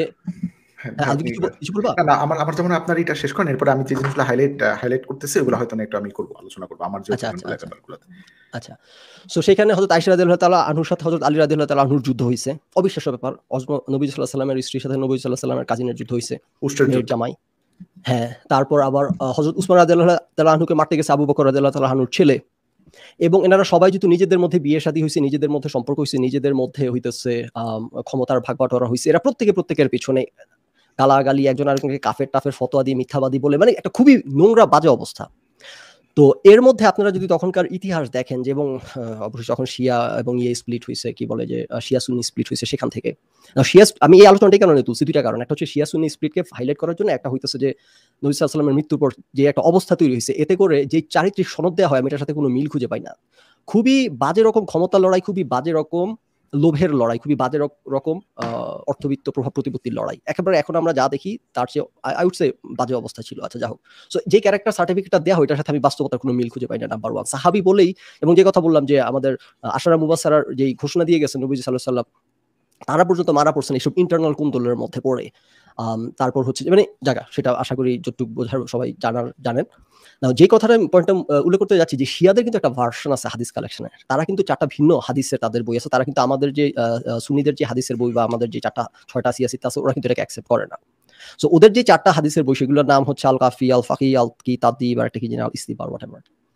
নাও একটা জিনিস যেটা যে আমরা সুন্নি বলে আমরা শিয়াদেরকে খুব সহজেই খারিজ করে দিচ্ছি, এবং এই খারিজ এই শব্দটা আসছে ওখান থেকে, লাইক খারিজি খারিজি, সেই সময় আবার কিছু খারিজি উৎপন্ন হয়েছে, এবং এই কাফের, সে মুসলমান না, সে মুসলমান, সে মুসলমান না, সে জাহান্নামে যাবে, তাকে লালন দিছে নবী, এই চলছে আর কি বেসিক্যালি। তো এর মধ্যে আমাদের যাদের সাথে মত মিলে তাকে একেবারে আমরা আসমানে তুলে দিই, একেবারে বেহেশত নিশ্চিত, আর বাকিরা কাফের। তো আপনি যদি একটু নিরপেক্ষ জায়গায় আসতে পারেন, তাইলে কিন্তু আপনি দেখেন যে শিয়াদেরকে যেভাবে আমরা একেবারে ডিসমিস করে দেই, বা এই যে ইয়ের কথা বললাম আপনার, যে হুসেন রাদিয়াল্লাহু আনহুকে যে মারছে, যিনি মারছেন, উনি কিন্তু ইসলামের প্রচুর খেদমত করে গেছেন, এবং ওনারাই কিন্তু উমায়াত খলিফাত এস্টাবলিশ করে গেছেন, ওনাদের হাত ধরে কিন্তু ইসলামের এই খেলাফতের বিস্তৃতি হয়েছে, শেষ পর্যন্ত আব্বাসীয়রা সেটা ভোগ করছেন সুফল। সো ওনারা ইসলামে বিশাল একটা অবদান রেখে গেছেন, কিন্তু হুসেন রাদিয়াল্লাহু আনহুকে মারছেন বিধায় ওনারা আমাদের চোখে কাফের, খুবই খারাপ লোক। এটা একটা ওই যে বলে one man's terrorist another man's freedom fighter. আমরা আজকে সুন্নি দেখে ব্যাপারটা এরকম, শিয়াদের কাছে ব্যাপারটা আবার পুরোপুরি উল্টা। আপনি আপনার অ্যাঙ্গেল থেকে আপনি ওদেরকে খারিজ করে দিবেন, তারা আপনাকে খারিজ করতেছে, এগুলো যদি বাদ দিই আমরা, আপনি যদি এটা এই জায়গায় আমরা আসি যে শিয়ারা হইতেছে আমাদের মতোই মুসলমান, তারা আমাদের মতোই কন্ট্রিবিউট করছে মুসলিম সাম্রাজ্যের ইতিহাসে, জ্ঞান গরিমা সূর্যবীর্য, এবং ইভেন আমাদের ইসলামের ইতিহাস প্রটেক্ট করার ক্ষেত্রে অনেক ক্ষেত্রে। তো তাদের হাদিসের কালেকশন আমাদের হাদিসের কালেকশনের সাথে মেলে না। কেন মেলে না? সেখানে একটা পলিটিক্যাল ব্যাপার আছে। তারা মনে করে যে ইমাম আল বুখারী হইতেছে ফেয়ার ছিলেন না হাদিস কালেকশনের ব্যাপারে। তারা মনে করে যে ইমাম আল বুখারী হইতেছে, কারণ ইমাম আল বুখারী তাদের কথা হইতেছে, আমি যে এখানে কিছু ডেটা মতো তুলে ধরি, এবং তাদের দাবি হইতেছে আহল আল বাইয়াত ইজ এক্সক্লুডেড ফ্রম বুখারিস হাদিস কালেকশন। হাদিস কালেকশন থেকে এটা হচ্ছে শিয়ারদের দাবি যে এক্সক্লুড করা হয়েছে আহল আল বাইয়াত যারা ছিলেন ওনাদেরকে, এবং তাদের কথা হচ্ছে যে রাসূল সাল্লাল্লাহু আলাইহি ওয়াসাল্লামের immediate family and the whole of Bani Hashim are attributed with a very minuscule fraction. যে হাদিসগুলো কালেকশন করা হয়েছে 7000 মতো, এখানে নবী সাল্লাল্লাহু আলাইহি ওয়াসাল্লামের ফ্যামিলি এবং বানি হাশিম পুরা ক্ল্যানের মধ্যে থেকে খুবই কম মানুষের হাদিস নেওয়া হয়েছে, যেখানে ওনারা হইতেছে সবচেয়ে রিলায়েবল সোর্স, কিন্তু ওনাদের থেকে নেওয়া হয়েছে সবচেয়ে কম। এটার পেছনে শিয়াদের দাবি হইতেছে এটা একটা পলিটিক্যাল কারণে করা হয়েছে। Now again as much as you hate Shias, আপনি যদি অবজেক্টিভ জায়গা থেকে আসেন, ইতিহাসকে সামনে রেখে, বাস্তবতাকে সামনে রেখে, মাথা থেকে বায়াসগুলো চিন্তা করেন, তাহলে কিন্তু আপনি একটা কানেকশন খুঁজে পাবেন, একটা মিল খুঁজে পাবেন। আমি বলতেছি না কোনটা রাইট কোনটা রং, আমি তখন সেখানে ছিলাম না, এবং এটার অনেকগুলো ভার্সন আছে, এগুলো অনেক বিতর্ক আছে, আমি কোনোটাই রিজলভ করতে বলতেছি না। আমি বলতেছি যে এই সবগুলো বিষয় সামনে রেখে কিছু কানেকশন খুঁজে পাবেন, কিছু রিয়েলিস্টিক প্রশ্ন উত্থাপিত হয়। আমি শিয়াদেরকে খারিজ করে দিচ্ছি না, তারা যে কথাগুলো বলতেছে আমি মনে করি সেখানে ভাবনার খোরাক আছে।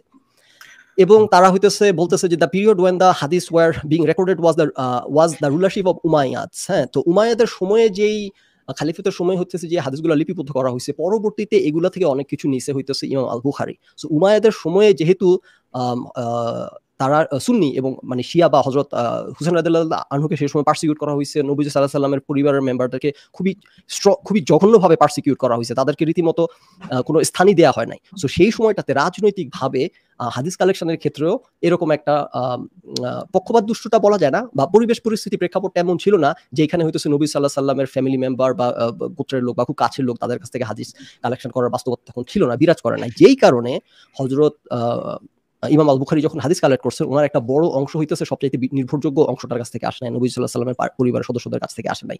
এটার দুইটা ব্যাখ্যা। শিয়াদের একটা কথা হইতেছে যে ইমাম আল বুখারী উনি নিজেই পলিটিসাইজ ছিলেন, যে কারণে উনি ওনাদের কাছ থেকে কালেক্ট করেন নাই। I would say maybe probably যেহেতু উমাইয়াদের সময় হইতেছে নবী সাল্লাল্লাহু আলাইহি ওয়াসাল্লামের ফ্যামিলি মেম্বাররা পারসিকিউটেড হইছে অনেক ক্ষেত্রে, সো ওই পরিবেশে সম্ভবত কালেকশনটাই হয়তো অথেন্টিক্যালি বা অর্গানিক্যালি সেভাবে হয় নাই হয়তো, বা হোয়াট এভার ইট ইজ। বাস্তবতা হচ্ছে এটা তো সত্য কথা যে ইমাম আল বুখারীর কালেকশনের সবচাইতে খুবই কম একটা অংশ হইতেছে নবী সাল্লাল্লাহু আলাইহি ওয়াসাল্লাম পরিবারের সদস্যরা সেখানে উল্লেখিত। এটার ব্যাখ্যা কি? এটার ব্যাখ্যা এই পলিটিক্যাল ব্যাকগ্রাউন্ড দিয়ে ব্যাখ্যা করা যায়, যেটা শিয়াদের দাবি এবং যেটা আমার কাছে মনে হয় রিজনেবল দাবি।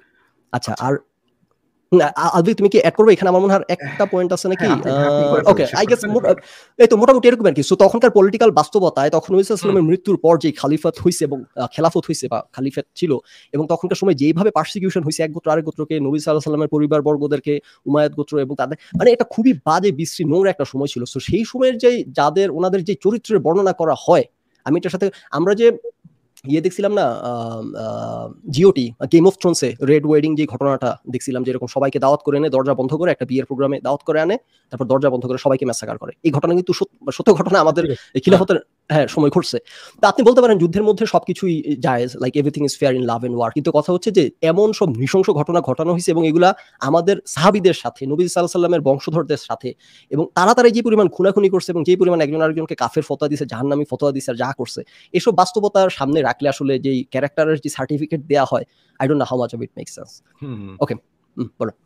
হ্যাঁ, আচ্ছা, এখানে একটা মানে আপনি হচ্ছে যে ফখরুল ভাই একটা আইডিয়া নিয়ে আসছে যে আলোচনা, সেটা হচ্ছে যে ইসলামের যে আপনার সিভিল ওয়ার বা এটাকে আমরা বলি যে ফিতনার যেই সময়টা, প্রথম ইসলামে অনেকগুলাই হয়েছে, ফিতনা হয়েছে, যে ইনিশিয়ালি হচ্ছে যে আপনার একটা ফিতনা হয়েছে আপনার ইসের সময়, হযরত মানে মনে করেন যে আপনার যে হযরত আলীর সাথে হযরত মুআবিয়ার ওই সময় একটা আপনার হয়েছে, ফিতনা হয়েছে।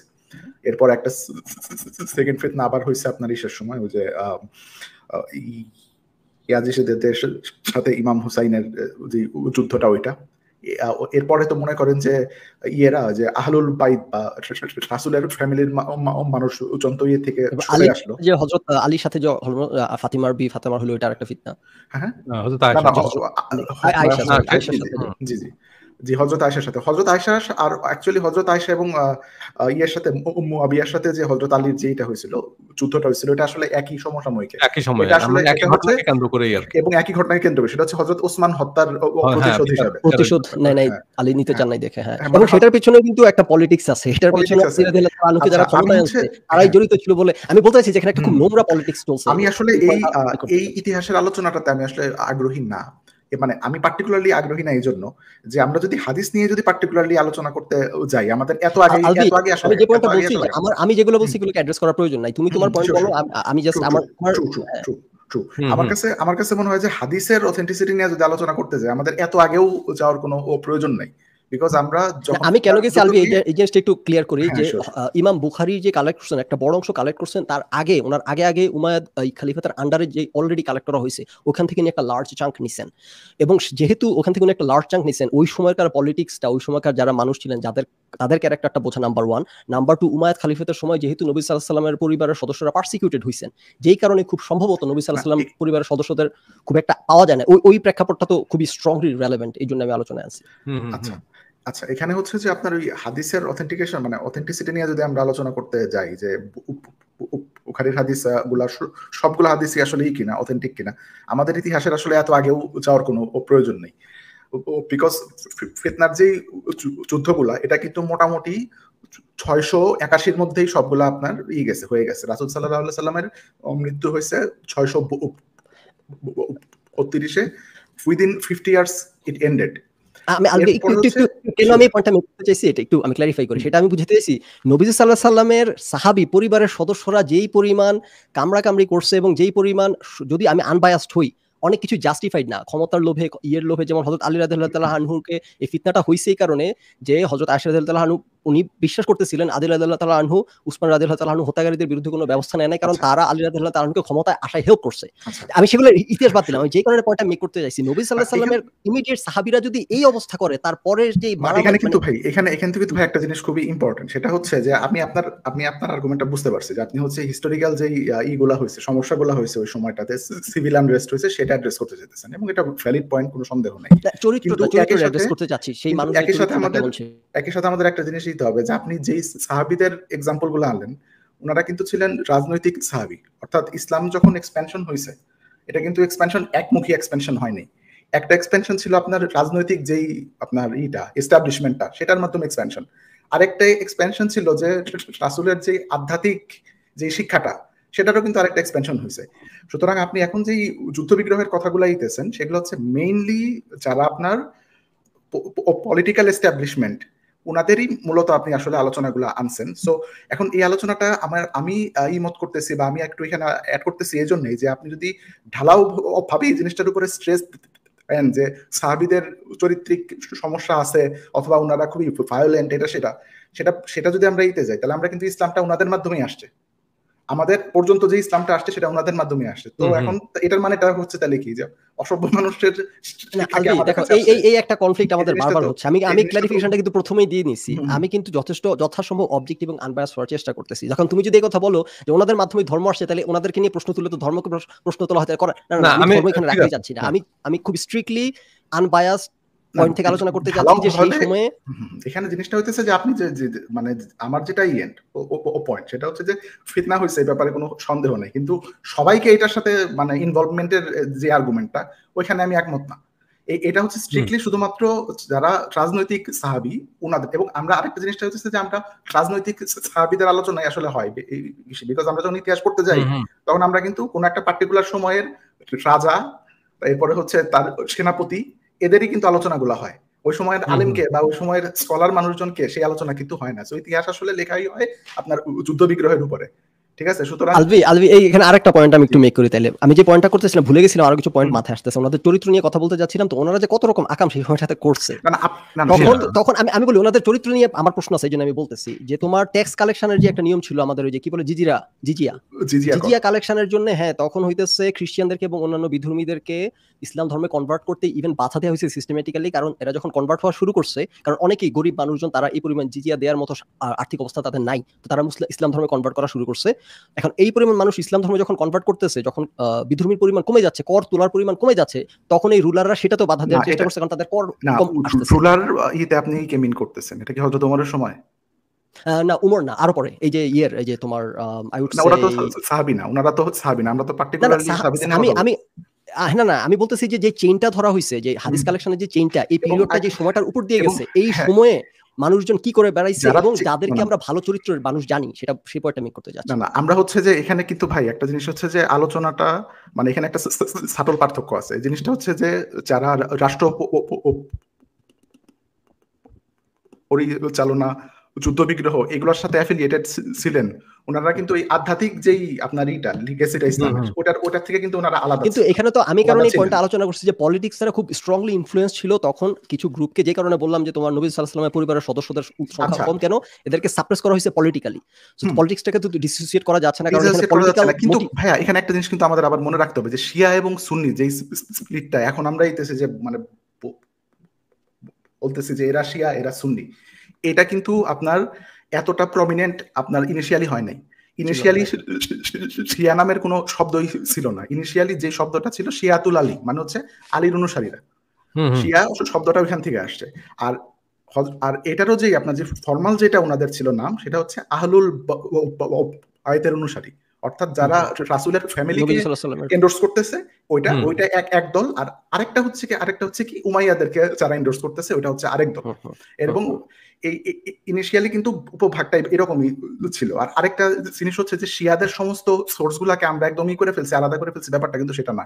বিকজ ইমাম আবু হানিফার যে উস্তাদ ইমাম জাফর সাদিক, উনি কিন্তু শিয়াদের চতুর্থ ইমাম। অর্থাৎ শিয়া সুন্নিদের যে এপিস্টেমোলজি বা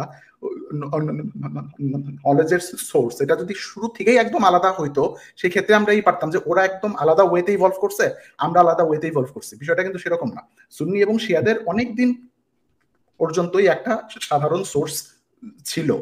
এর পরে মেইনলি যখন উমাইয়া সাম্রাজ্যটা বিস্তার হইলো, ওইখান থেকে আব্বাসীয়রা আসলো, তখন মনে করেন যে আস্তে আস্তে আস্তে আস্তে এগুলো একদম প্রমিনেন্ট হইতে শুরু করলো। এবং আপনি যদি একটা জিনিস করেন, লক্ষ্য করেন যে শিয়াদের যেই হাদিসগুলো আছে, সুন্নিদের যেই হাদিসগুলো আছে, ইমাম আবু হানিফার যারা মানে ফিকের ভিতরে যেই হাদিসগুলো আছে, একটা হিউজ অংশই কিন্তু একই রকম, হয়তো ভিন্ন ভিন্ন ইয়েতে ইতেছে, ওয়ার্ডিং এ ইউজ করতেছে, বাট এটার যে মূল বক্তব্যগুলা প্রায় একই রকম। অর্থাৎ ইসলামের যেটা একদম ফাউন্ডেশনটা, এই জায়গায় কিন্তু পার্থক্য নেই। মূল যে জায়গায় পার্থক্য হচ্ছে সেটা হচ্ছে যে কিছু কিছু আপনার আছে যে মনে করেন জিনিসটা হচ্ছে যে এরকম যে আপনার এই জাল হাদিসের একটা ইতার হয়েছিল আপনার উমাইয়া আমলি। ওই জাল হাদিসের যখন ইতারগুলা হয়েছে, বিস্তারগুলা হয়েছে, তখন তো আসলে সাহাবীর এক একজন এক একদিকেই চলে গেছে। ইসলামের একটা ব্রাঞ্চ অলরেডি আন্দালুসে, মানে কোথায় স্পেন, আর আরেকটা অংশ আসছে হচ্ছে আপনার সিন্ধুতে, পাকিস্তানে। এই যে একটা ভাস্ট এক্সটেন্ট, এই এক্সটেন্টের জন্য এক এক অঞ্চলে মানুষজন এক একটা জিনিসের হচ্ছে যে এটা হচ্ছে ইসের কথা, রাসূলের কথা, অমুকজন এটা একটা কথা বলতেছে। সো আমরা আসলে মূলত জাল হাদিসের যে ইতারটাই করতেছি, লক্ষ্য করতেছি, সেটা কিন্তু আসলে উমাইয়া আমলে। এবং ওই সময় কিন্তু সাহাবীরা অলরেডি ওনারা মৃত, ওনারা কিন্তু ওই সময়। আমি কিন্তু জাল হাদিসের নিয়ে কথা মানে জাল হাদিসের জায়গা তো আমি না, আমি বলতেছি যেগুলো অথেন্টিক হিসেবে গ্রহণ করা হয়েছে চরিত্রের সনদের ভিত্তিতে। আমি ওই জায়গাটা বলছি অথেন্টিক হাদিস যে চরিত্রের সনদের ভিত্তিতে অথেন্টিক বলে ঘোষণা করা হয়েছে, সেই চরিত্রের সনদ, এটা যেটা সজল ভাই বললেন, এটা একটা হাস্যকর প্রক্রিয়া প্রথমত, এবং দ্বিতীয়ত হইতেছে এই চরিত্রের যে সনদ দিয়েছেন, এগুলো আমার কাছে, আমি পার্সোনালি আমার কাছে মনে হয় গল্প বেশিরভাগ। ওই পয়েন্টটা আমি করতে চাইছি। মানে এটার যে একটা আলাদাই আছে, এটার যেটার নাম সেটা হচ্ছে রিজাল, এই শাস্ত্রটার নাম। তো এই আমরা মূলত হচ্ছে যে ওই শাস্ত্রটা নিয়ে আলোচনা করতেছে। আমাদের উদ্দেশ্য আসলে ওই সাহাবীদেরকে দেওয়া না, মানে যে সাহাবীদের অথেন্টিক না এখানে। হ্যাঁ আচ্ছা ঠিক আছে, আমি তুলতেছি সাহাবীদের চরিত্র সম্পর্কে আমরা যতটুকু শুনছি, আমি ইতিহাস বা আমি ঘটনা চক্র পড়লে আমার কাছে এটা ঠিক রিয়েলিস্টিক মনে হয়। এখানে বিষয় হচ্ছে যেটা, সেটা হলো সাহাবীদের কোনো আসলে তালিকা করা হয়নি। মানে কোরআনে যেটা সাহাবীদের সম্পর্কে সার্টিফাই করা হয়েছে যে তাদের উপর, মানে সাহাবীদের উপর আল্লাহ সন্তুষ্ট এবং সাহাবীরাও আল্লাহর উপর সন্তুষ্ট, যে কারণে আমরা ওনাদের নামের সাথে রাদিয়াল্লাহু তাআলা আনহু পড়ি। আচ্ছা, কথাটা হচ্ছে যেটা, সেটা হলো এই মানে এটা, এই কথাটা হচ্ছে কিরকম, যেমন আমরা কথায় কথায় বলি যে মুক্তিযোদ্ধারা জাতির শ্রেষ্ঠ সন্তান। এটা যখন আপনি একদম ইনডেফিনিটলি বলবেন যে মুক্তিযোদ্ধা, কোনো স্পেসিফিক মুক্তিযোদ্ধা সম্পর্কে বলতেছেন না, মানে যখন আমরা ওরকম কমনলি বলবো তখন সেটা এক জিনিস। কিন্তু এখন সাহাবীদেরকে এরকম ইনডেফিনিটলি বলা হয়েছে, কিন্তু নির্দিষ্ট করে কোনো সাহাবীর কিন্তু তালিকা কেউ করে দেয়নি। মানে কোরআনে তো শুধু যায়েদ রাদিয়াল্লাহু তাআলা আনহুর নাম আছে, আর কোনো সাহাবীর নাম নাই। তাও সেটা অন্য প্রসঙ্গে, সেখানে তো আর সেভাবে করে কাউকে তো তালিকা তৈরি করে দেওয়া হয়নি যে ইনি হচ্ছেন সঠিক সাহাবী, বাকিরা সঠিক সাহাবী না, এরকম কোনো তালিকা করা হয়নি। যাই হোক, আর আলবি যে পয়েন্টটা নিয়ে আসছে সেটা একটা ভ্যালিড পয়েন্ট, কারণ হচ্ছে অনেক সময় রাজনৈতিক, মানে ইসলামের ইতিহাস যদি আমরা পড়ি, সেখানে মূলত যারা পলিটিক্যাল ফিগার, শাসক গোষ্ঠী, তাদের আলোচনা সমালোচনাই বেশি হচ্ছে। কিন্তু বিশেষ করে উমাইয়ারা খেলাফতে আসার পরে, মানে উমাইয়ারা ক্ষমতায় আসার পরে, হযরত আলী রাদিয়াল্লাহু তাআলা আনহুর পরে, যেটা হলো সুফিজমের উত্থান ঘটছে ইসলামে। মানে তখন হচ্ছে হযরত আলীপন্থী যারা ছিল, ওনারা হচ্ছে এসব রাজনীতি থেকে মোটামুটি সরে ওনারা একদম গ্রামে গঞ্জে চলে গেছে আর কি। মানে ওনারা হচ্ছে রাজনীতির বিষয়ে ওনারা নাকি গলায় নাই, ওনারা একদম আধ্যাত্মিক চর্চা করছে। এবং সেই সময় থেকেই হচ্ছে সুফিজমের উত্থান, এবং সারা পৃথিবীতে ইসলাম প্রচারে কিন্তু সুফিরা একটা বিরাট অবদান রাখছে। এবং সেটা নিয়ে হয়তো পরবর্তীতে আমরা কোনো এক সময় কথা বলবো। সে সুফিজম পরবর্তীতে পলিউটেড হয়ে গেছে, সেটা ঠিক আছে, কিন্তু ইনিশিয়ালি ইসলাম প্রচার প্রসারে কিন্তু সুফিদের একটা বড় অবদান আছে। সো হাদিস বর্ণনার ক্ষেত্রে সেসব সাহাবীদেরই গণ্য করা হয়েছে, মানে যারা হয়তো পলিটিক্সের সাথে সেভাবে ইনভলভ ছিল না, ঠিক আছে। কিন্তু উল্লেখযোগ্য পরিমাণ, আবার ফখরুল যে পয়েন্টটা নিয়ে আসছে সেটাও কিন্তু ভ্যালিড, কারণ উল্লেখযোগ্য পরিমাণ হাদিস কিন্তু জাল করছে শাসকরা, এবং এই শাসকদের পৃষ্ঠপোষকতায় কিন্তু সিআইসি তার কিতাব সংকলন করা হয়েছে, এবং এই তাদের পৃষ্ঠপোষকতায় করা হয়েছে। এবং তারা এই হাদিসগুলোকে, আমি আরেকটা সিরিজ করি হচ্ছে হাসান মাহমুদের সাথে, সেটা হলো ইসলামী শরিয়া নিয়ে। উনি শরিয়া নিয়ে ব্যাপক গবেষণা করছে, ওনার বইও আমার কাছে পাঠিয়েছেন। ওনার সাথে আমি একটা সিরিজ করি আর কি, যে অতঃপর শরিয়া কি বলে, এটা হাসান মাহমুদের। তো উনি শরিয়া নিয়ে প্রচুর রিসার্চ করছে। তো এখন বিষয়টা হচ্ছে যে আগে শরিয়া ল মানে তৈরি করছে, মানে উমাইয়ারা এসে কতগুলো আইন তৈরি করে ফেলছে, মানে যেগুলোর সাথে কোরআনের কোনো সম্পর্ক নাই। তখন যখন প্রশ্ন উঠছে যে এই যে তোমরা আইনটা বানাইলে, এটার ভিত্তি কি, তখন এরপরে এসে এগুলোকে জাস্টিফাই করার জন্য হাদিস বানানো শুরু করছে, যে এইটা রাসূল সাল্লাল্লাহু আলাইহি ওয়াসাল্লাম বলে গেছে, এটা রাসূল সাল্লাল্লাহু আলাইহি ওয়াসাল্লামকে বলতে শুনছি, এটা করতে শুনছি। এইভাবে প্রচুর জাল হাদিস তৈরি হয়েছে। যাই হোক, সো সেই জায়গায় ভ্যালিডিটি আছে অবশ্যই। আচ্ছা, কিন্তু কথা হচ্ছে যেটা, সেটা হলো এত কিছুর পরও রাসূল সাহাবীদের সময় লিখিত এবং অলিখিতভাবে হাদিস সংগ্রহ, সংকলন এবং সম্পাদনার কোনো সম্মিলিত উদ্যোগ নেওয়া হয়নি, যে এই কয়টা হচ্ছে হাদিস, এগুলা কেউ মুখস্থ করে রাখবে বা ভাগ ভাগ করে কেউ মনে রাখবে, এইভাবে মানে সংরক্ষণ এবং সম্পাদনা মানে হচ্ছে এটা ফাইনাল, এরপরে আর কেউ এটার মধ্যে যোগও করতে পারবে না, বিয়োগও করতে পারবে না, এরকম কোনো কিছু রাসূল সাল্লাল্লাহু আলাইহি ওয়াসাল্লামের জীবদ্দশায় তো হয়নি, সাহাবীদের জীবদ্দশায়ও হয়নি, এমনকি তাবেঈদের জামানায় হয়নি। সেখানেও এনার কিতাবে কিছু হাদিস আছে, ওনার কিতাবে আবার আলাদা কিছু হাদিস আছে, সেটা ইভেন এখনো পর্যন্ত মীমাংসা হয়নি। এখনো পর্যন্ত আমাদের হাতে যে কিতাবগুলো আছে তাতে কিছু হাদিস আছে, কিছু হাদিস নাই, এরকম। আচ্ছা, একটা শেষ জিনিস আমি অ্যাড করে দিতেছি, হয়তো এটাই আজকে রাতে আমার আর কি শেষ আলোচনা। সেটা হচ্ছে যে কুতুবে সিত্তার যেই 6টা কিতাব আছে, ওই 6টা কিতাবের যেই সংকলক, ওনারা কিন্তু সবাই সেন্ট্রাল এশিয়া, মানে মধ্য এশিয়ার মানুষ, এবং একই সময়ের মানুষ। অর্থাৎ আমাদেরকে একটা জিনিস আসলে এখানে মাথায় রাখতে হবে, যে মানে এমন মানে কি হয়ে গেল, যে এমন কি হয়ে গেল যে ওই একই সময়ে এতজন মানুষ হচ্ছে আপনার এইসব কিতাবগুলা লিখলো, মানে কুতুব কিতাবগুলা সব একই সময়ে লেখা হলো। এর আগের 250 বছর আসলে মানুষ কোনো নেয় নাই, এফোর্টস নেয় নাই। তো এখানে অবশ্যই একটা রাজনৈতিক প্রভাব আছে, এটা আমরা তো মানে অস্বীকারের কোনো উচ্চই নেই। তো এটাই আর কি আমি অ্যাড করতে চাইছিলাম। আচ্ছা, তো আমি একটা পয়েন্ট আমি টাচ করে যাই ছোট করে, সেটা হচ্ছে যে হাদিসের অথেন্টিসিটি ইম্পর্টেন্ট কিনা আদৌ, বা কেন ইম্পর্টেন্ট, সেটা হচ্ছে যে নবীজি সাল্লাল্লাহু আলাইহি ওয়াসাল্লাম ডান হাত দিয়ে প্যান্ট পরার সময় আগে ডান পা ঢুকাইতে বলছে না বাম পা ঢুকাইতে বলছে, এরকম হাদিস, নির্বিষ হাদিস, যেটার কোনো প্রভাব কনসিকুয়েন্সিয়াল না, সেটা আপনি মানেন, কোনো সমস্যা নাই। কিন্তু অ্যাপোস্টটকে খুন করে ফেলতে হবে, এই টাইপের কনসিকুয়েন্সিয়াল হাদিস ইমপ্লিমেন্ট করার ক্ষেত্রে হাদিসের অথেন্টিসিটি আমাদেরকে, যেটাকে আইনের ভাষায় বলে বিয়ন্ড রিজনেবল ডাউট, আমাদেরকে হইতে হবে। সো কেন আমরা why would we care about হাদিসের অথেন্টিসিটি? যেটা বললাম, যে যদি এমন হয় যে প্যান্ট আপনি বাসা থেকে ডান পা দিয়ে বের হবেন না বাম পা দিয়ে বের হবেন, যেগুলো কনসিকুয়েন্সিয়াল আপনি জান মানেন, আপনার এটার জন্য হাদিসের সহি কিনা সেই হাদিস ডাজন্ট ম্যাটার, আপনি এটা কারো এফেক্ট করতেছে না। আপনি অ্যাপোস্টেটকে মারতে যাবেন, আপনি তখন আমাকে বলতেই হবে যে এই হাদিসের অথেন্টিসিটি আমাকে তখন নিরূপণ করতেই হবে, এবং সেটা যদি কোরআনের সাথে সাংঘর্ষিক হয়, মানে সেটা, কারণ কিছু কিছু হাদিস আছে একেবারে কোরআনের সাথে সাংঘর্ষিক। আচ্ছা, আমি কয়েকটা পয়েন্ট এখানে একটু দেখাই। সেটা হচ্ছে যে আমি কয়েকটা হাদিস দেখাই এখানে, যে হাদিস নবীজি লিখতে নিষেধ করছেন। তো এখানে প্রথমে যে হাদিসটা আছে সেটা হচ্ছে এই যে আবু সাইদ খুদরি থেকে বর্ণিত, তিনি বলেন যে আমরা রাসূল সাল্লাল্লাহু আলাইহি ওয়াসাল্লামের কাছ থেকে হাদিস লিপিবদ্ধ করে রাখার অনুমতি চাইলাম, কিন্তু তিনি আমাদেরকে অনুমতি দেননি। এটা সহিহ হাদিস এবং সহিহ মুসলিমের হাদিস। তো রাসূল সাল্লাল্লাহু আলাইহি ওয়াসাল্লামের কাছে অনুমতি চাওয়া হয়েছে যে হাদিস লিখে রাখার ব্যাপারে, তো উনি সেই অনুমতিটা দেননি। আচ্ছা, এরপরে এরকম আরেকটা হাদিস আছে, সেটা হচ্ছে আপনার সেটাও সহিহ মুসলিমেরই হাদিস, যে it was narrated from Abu Sa'id Khudri that the messenger of Allah, peace be upon him, said, do not write anything from me, মানে আমার কাছ থেকে কোনো কিছু লিখবা না কোরআন ছাড়া। So whatever has written whoever has written anything from me other than the Quran, কোরআন ছাড়া কেউ যদি তোমরা কিছু লিখে থাকো, let him erase it, সে যেন সেটা পুড়ায় ফেলে বা সে যেন সেটা ডেস্ট্রয় করে ফেলে। আচ্ছা, এখন কথাটা হচ্ছে যেটা, সেটা হলো এটার ব্যাপারে অবশ্য একটা ব্যাখ্যা পাওয়া গেছে এই হাদিসটার ব্যাপারে। তো এখান থেকে তো আমরা পরিষ্কার যে রাসূল সাল্লাল্লাহু আলাইহি ওয়াসাল্লাম হাদিস লিখতে নিষেধ করছে। তবে এই ব্যাপারে দুইটা ব্যাখ্যা পাওয়া গেছে, সেগুলো আমি একটু অ্যাড্রেস করব। একটা হচ্ছে আরিফ বিন হাবিব একটা ব্যাখ্যা দিয়েছেন।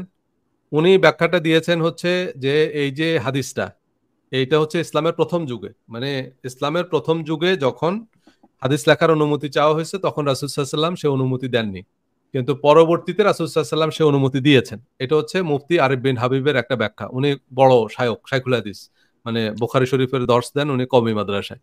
সো উনি এই মর্মে একটা ব্যাখ্যা দিয়েছেন, কিন্তু এই ব্যাখ্যাটা ইনভ্যালিড। কেন ব্যাখ্যাটা ইনভ্যালিড আমি আপনাকে বলে দিই। এখানে প্রথম কথা হচ্ছে যেটা, সেটা হলো এই দুইটা হাদিস, মানে এর আগে আমি যে দুইটা হাদিস দেখিয়েছি, দুইটা হাদিসই হচ্ছে আবু সাইদ খুদরি থেকে বর্ণিত হাদিস, মানে দুইটা হাদিসের বর্ণনাকারী হচ্ছেন আবু সাইদ খুদরি।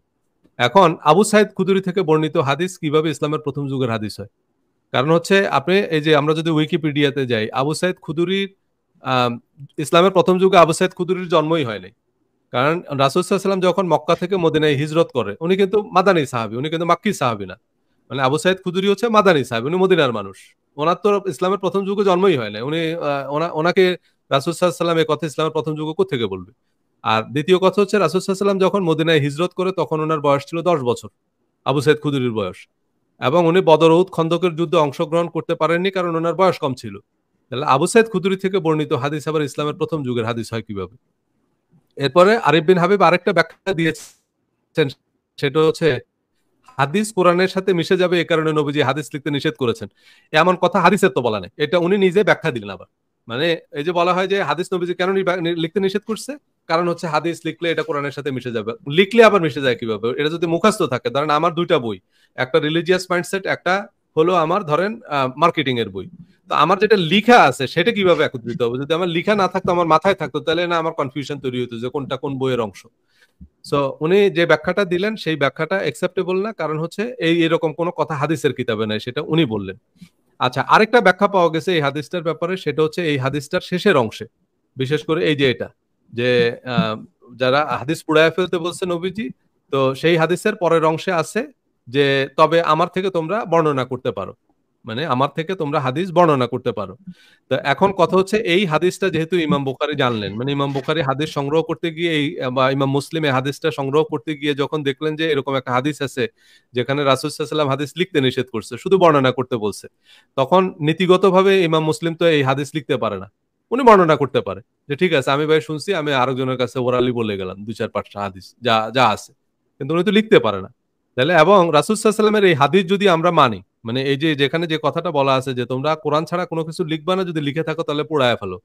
এখন এই যে বলা হচ্ছে যে তোমরা আল্লাহ তার রাসূলের অনুসরণ করো, মানে হাদিসের কিতাবে যে হাদিসগুলো আছে সেগুলো আমাদেরকে মানতে হবে। তাহলে এই হাদিস মোতাবেক আমাদের এখন প্রথম কাজ হবে যেটা, সেটা হলো হাদিসের যতগুলো কিতাব আছে সবগুলো পোড়ায় ফেলা, কারণ রাসূল সাল্লাল্লাহু আলাইহি ওয়াসাল্লাম পোড়ায় ফেলতে বলছেন। এবং সেটা কিন্তু সাহাবীরা আমলও করছে, মানে সাহাবীরা কিন্তু এই হাদিসগুলোর উপরে আমলও করছে, কারণ সাহাবীরা সব হাদিস পোড়ায় ফেলছে। আপনি যদি দেখেন যেমন এই যে এখানে বলা হচ্ছে যে ওই যে যে হাদিস যে লেখার অনুমতি দিয়েছেন আর কি, সেটার পক্ষে দুইটা হাদিসের যুক্তি দেওয়া হয় যে রাসূল সাল্লাল্লাহু আলাইহি ওয়াসাল্লাম মক্কা বিজয়ের পরে একটা ভাষণ দিলেন, তখন আবু শাহ নামে একজন সাহাবী বলছেন যে ভাষণটা আমার এত পছন্দ হয়েছে, তখন রাসূল সাল্লাল্লাহু আলাইহি ওয়াসাল্লাম একজন সাহাবীকে বলছে যে ঠিক আছে তারা ভাষণটা লিখে দাও। তো এই হাদিসে শুধু এটুক তথ্যই আছে কিন্তু, যে ঠিক আছে তোমরা তাহলে এই লোকটাকে আবু শাহকে এটা লিখে দাও, কিন্তু ওই যে ভাষণটা নবীজি দিয়েছিলেন যেটা আবু শাহকে লিখে দেওয়া হয়েছে সেই ডকুমেন্ট কিন্তু নাই, বা সেই বক্তৃতায় কি বলা ছিল সেইটাও কিন্তু কোনো হাদিসে বলা নাই, মানে সেই বক্তব্যটাও কিন্তু হাদিসে নাই যে আবু শাহকে পরে এই বক্তৃতাটা লিখে দেওয়া হয়েছে সেই বক্তৃতাটা হচ্ছে সেই বক্তৃতা কিন্তু নাই, কারণ হচ্ছে ওই যে ওগুলো সব সাহাবীরা পুড়ায় ফেলছে একসাথ করে। তারপরে এখানে আরেকটা হাদিসের বর্ণনা দেওয়া হয়, সেটা হচ্ছে যে এই যে খোদ আবু হুরায়রা, মানে এটা খুবই ভ্যালিড আর্গুমেন্ট, যে খোদ আবু হুরায়রা বর্ণনা করতেছে হাদিসটা। দেখেন আবু হুরায়রা থেকে বর্ণিত, উনি বলতেছে রাসূল সাল্লাল্লাহু আলাইহি ওয়াসাল্লাম সাহাবীদের মধ্যে আব্দুল্লাহ ইবনে আমর ব্যতীত আর কারো কাছে আমার চেয়ে বেশি হাদিস নাই। মানে হচ্ছে আব্দুল্লাহ ইবনে আমর আবু হুরায়রা থেকে বেশি হাদিস জানতেন, কারণ উনি হাদিস লিখে রাখতেন, আবু হুরায়রা লিখতো না। এখন প্রশ্ন হচ্ছে যেটা, সেটা হলো এই যে এই বুখারী শরীফের হাদিস মোতাবেক, তার মানে ইমাম বুখারী হাদিসটা জানতেন এবং এটাকে সহিহ বলে মানতেন, কিন্তু এই ইমাম বুখারীর কিতাবের মধ্যে আপনার এই যে আব্দুল্লাহ ইবনে আমর থেকে বর্ণিত 10টা হাদিসও নেই, মানে 10টা হাদিসও নাই আব্দুল্লাহ ইবনে আমর থেকে বর্ণিত। অন দি আদার হ্যান্ড প্রায় 1000-এর উপর হাদিস আছে আবু হুরায়রা থেকে বর্ণিত। তাহলে কথা হলো ওনার কিতাবে যে হাদিসটা আছে সেই হাদিস মোতাবেকও তো ওনার হাদিস সংগ্রহের যে প্রচেষ্টা সেটা ইনভ্যালিড। তাহলে আব্দুল্লাহ ইবনে আমরের এই হাদিসগুলো গেল কই? আব্দুল্লাহ ইবনে আমরের এই হাদিসগুলো পুড়ায় ফেলছে, মানে আব্দুল্লাহ ইবনে আমরের হাদিসগুলো নাই, কারণ আব্দুল্লাহ ইবনে আমর তো সাহাবী এবং উনি রাসূল সাল্লাল্লাহু আলাইহি ওয়াসাল্লামের কাছ থেকে শুনে শুনে হাদিস লিখছে। তাহলে রাসূল সাল্লাল্লাহু আলাইহি ওয়াসাল্লামের কাছ থেকে শুনে শুনে হাদিস লিখেছেন, মানে একজন সাহাবী সরাসরি রাসূল সাল্লাল্লাহু আলাইহি ওয়াসাল্লামের কাছ থেকে শুনে শুনে হাদিস লিখছে, যেখানে কোনো ভায়া মিডিয়া নাই। সেই হাদিস সংরক্ষণ করা হয়নি, সেই হাদিস পুড়ায় ফেলছে। কেন? কারণ রাসূল সাল্লাল্লাহু আলাইহি ওয়াসাল্লাম এগুলো পুড়ায় ফেলতে বলছেন। তাহলে কথা আমরা যে জিনিসটা দেখলাম, এরপরে কথা হচ্ছে যেটা, সেটা হলো এই যে আমরা যদি আপনার ওকে বিদায় হজ নিয়ে আমরা একটা আলাদা পর্ব হয়তো আলোচনা করতে পারি, কারণ হচ্ছে বিদায় হজ নিয়ে এই আলোচনাগুলোর পরে অনেক পাল্টা আসতেছে। বিদায় হজ নিয়ে সিআইসিতে 3টা হাদিস আছে বিদায় হজের ভাষণের, সেই 3টা হাদিসের মধ্যেই বলা আছে যে আমি তোমাদের জন্য এমন এক জিনিস রেখে যাচ্ছি যে দৃঢ়ভাবে আঁকড়ে ধরে থাকলে তোমরা পথভ্রষ্ট হবে না, তা হচ্ছে আল্লাহর কিতাব। বিদায় হজের ভাষণে রাসূল সাল্লাল্লাহু আলাইহি ওয়াসাল্লাম বলছে যে এই একটা জিনিস রেখে গেলাম, একটা আঁকড়ে ধরবা। এখন বিদায় হজের পরে তো আর কোনো ভাষণ নাই, মানে এটা তো একবারে নবুয়তির শেষ জীবন, এটা রাসূল সাল্লাল্লাহু আলাইহি ওয়াসাল্লামের জীবনের শেষ ভাষণ, মানে অফিসিয়ালি। এরপর অবশ্য গাদির হুকুমের একটা ভাষণ আছে, তবে সেটা সুন্নিরা খুব একটা জানে না সে সম্পর্কে। তাহলে এই আপনার মানে বিদায় হজের ভাষণে রাসূল সাল্লাল্লাহু আলাইহি ওয়াসাল্লাম এটাই বলে গেলেন, এবং এরপরে আরো হাদিস আছে রাসূল সাল্লাল্লাহু আলাইহি ওয়াসাল্লামের ওফাতের সময় উনি বলে গেছেন, ওসিয়ত করে গেছেন আল্লাহর কিতাব অনুসরণের। এমনকি রাসূল সাল্লাল্লাহু আলাইহি ওয়াসাল্লামের ওফাতের পরেও এই যে এখানে বলে গেছেন যে আরেকটা হাদিস আছে, এটা সহিহ বুখারীর, এই যে কিতাবুল্লাহর ওসিয়ত। এখন ওসিয়ত করা হয় একজন মানুষ মৃত্যু সজ্জায় যে উপদেশ দিয়ে যায় সেটাই হচ্ছে ওসিয়ত। তাহলে এই হাদিসে বলা হয়েছে যে রাসূল সাল্লাল্লাহু আলাইহি ওয়াসাল্লাম আল্লাহর কিতাব গ্রহণের ওসিয়ত করে গেছেন, মানে মৃত্যু সজ্জায় রাসূল সাল্লাল্লাহু আলাইহি ওয়াসাল্লাম কি বলছেন যে তোমরা শুধু আল্লাহর কিতাব মেনে চলবা। তা এখন একটা মানুষ মারা যাওয়ার পরে তো আর কোনো কথা নাই, মানে এরপরে তো আর উনি জীবিত হয়ে এসে নতুন কোনো ইনস্ট্রাকশন দিয়ে যায়। সো সেখানেও উনি সেটা বলে গেলেন। এরপরে রাসূল সাল্লাল্লাহু আলাইহি ওয়াসাল্লামের ওফাতের পর কি হলো? এই যে আমি এই যে সাদ্দাত মানে একজন নিকট উপস্থিত হলেন, বর্ণনাকারী বলতেছে, তো ওনাকে জিজ্ঞেস করছে রাসূল সাল্লাল্লাহু আলাইহি ওয়াসাল্লাম কোরআন ব্যতীত অন্য কিছু রেখে যাননি, এই প্রশ্নটা করছে ওনাকে। এটা হচ্ছে রাসূল সাল্লাল্লাহু আলাইহি ওয়াসাল্লামের ওফাতের পরে। ইবনে আব্বাস রাদিয়াল্লাহু তাআলা আনহু উত্তর দিলেন, রাসূল সাল্লাল্লাহু আলাইহি ওয়াসাল্লাম 2 মলাটের মাঝে যা কিছু আছে, অর্থাৎ কোরআন ব্যতীত অন্য কোনো কিছু রেখে যাননি। এটা হাদিসেই আছে, অর্থাৎ কোরআন ব্যতীত অন্য কোনো কিছু উনি রেখে যাননি। এরপর ওনারা আব্দুল আজিজ বললেন মোহাম্মদ ইবনে ওনারা আবার হানাফিয়ার কাছে গিয়ে তাকেও একই প্রশ্ন জিজ্ঞেস করলেন আর কি। তিনি বলছেন যে রাসূল সাল্লাল্লাহু আলাইহি ওয়াসাল্লাম 2 মলাটের মধ্যে যা কিছু আছে এর বাইরে কোনো কিছু রেখে যাননি। মানে এটা হচ্ছে আফটার দ্য প্রফেট, মানে প্রফেটের মৃত্যুর পর দুইজন রিলায়েবল সাহাবী এটা নিশ্চিত করছেন যে রাসূল সাল্লাল্লাহু আলাইহি ওয়াসাল্লাম এই কোরআন ছাড়া আর কোনো কিছু রেখে যাননি, একবারে মৃত্যু সজ্জায় উনি এই উপদেশটাই দিয়ে গেছেন। তো এরপরে তো আরো অনেক হাদিস আছে, সেগুলো নিয়ে আমরা আরো আলোচনা করছি। কথাটা হচ্ছে যেটা, সেটা হলো রাসূল সাল্লাল্লাহু আলাইহি সাল্লাম যে রেখে যাননি, এবং সেটা তো ওই যে আমরা একটা হাদিস দেখলামই যে বৃক্ষ তোমার নাম কি ফলে পরিচয়। কারণ এই এতগুলো লোকের নাম বা এতগুলো লোকের সূত্রে হাদিসটা সংগ্রহ করার অর্থই তো হলো এগুলো এর আগে কম্পাইল করা হয়নি, বা এগুলো কেউ লিখিত বা অলিখিত ভাবে মুখস্থ ভাবেও কেউ বলেনি, বর্ণনা করেনি। মুখস্থ ভাবে যদি অনেকের কাছে থাকতো তাহলে আমরা বুঝতে পারতাম যে হ্যাঁ কোনো লোকের নাম নাই, কিন্তু এটা সেভাবে আমাদের কাছে আসছে।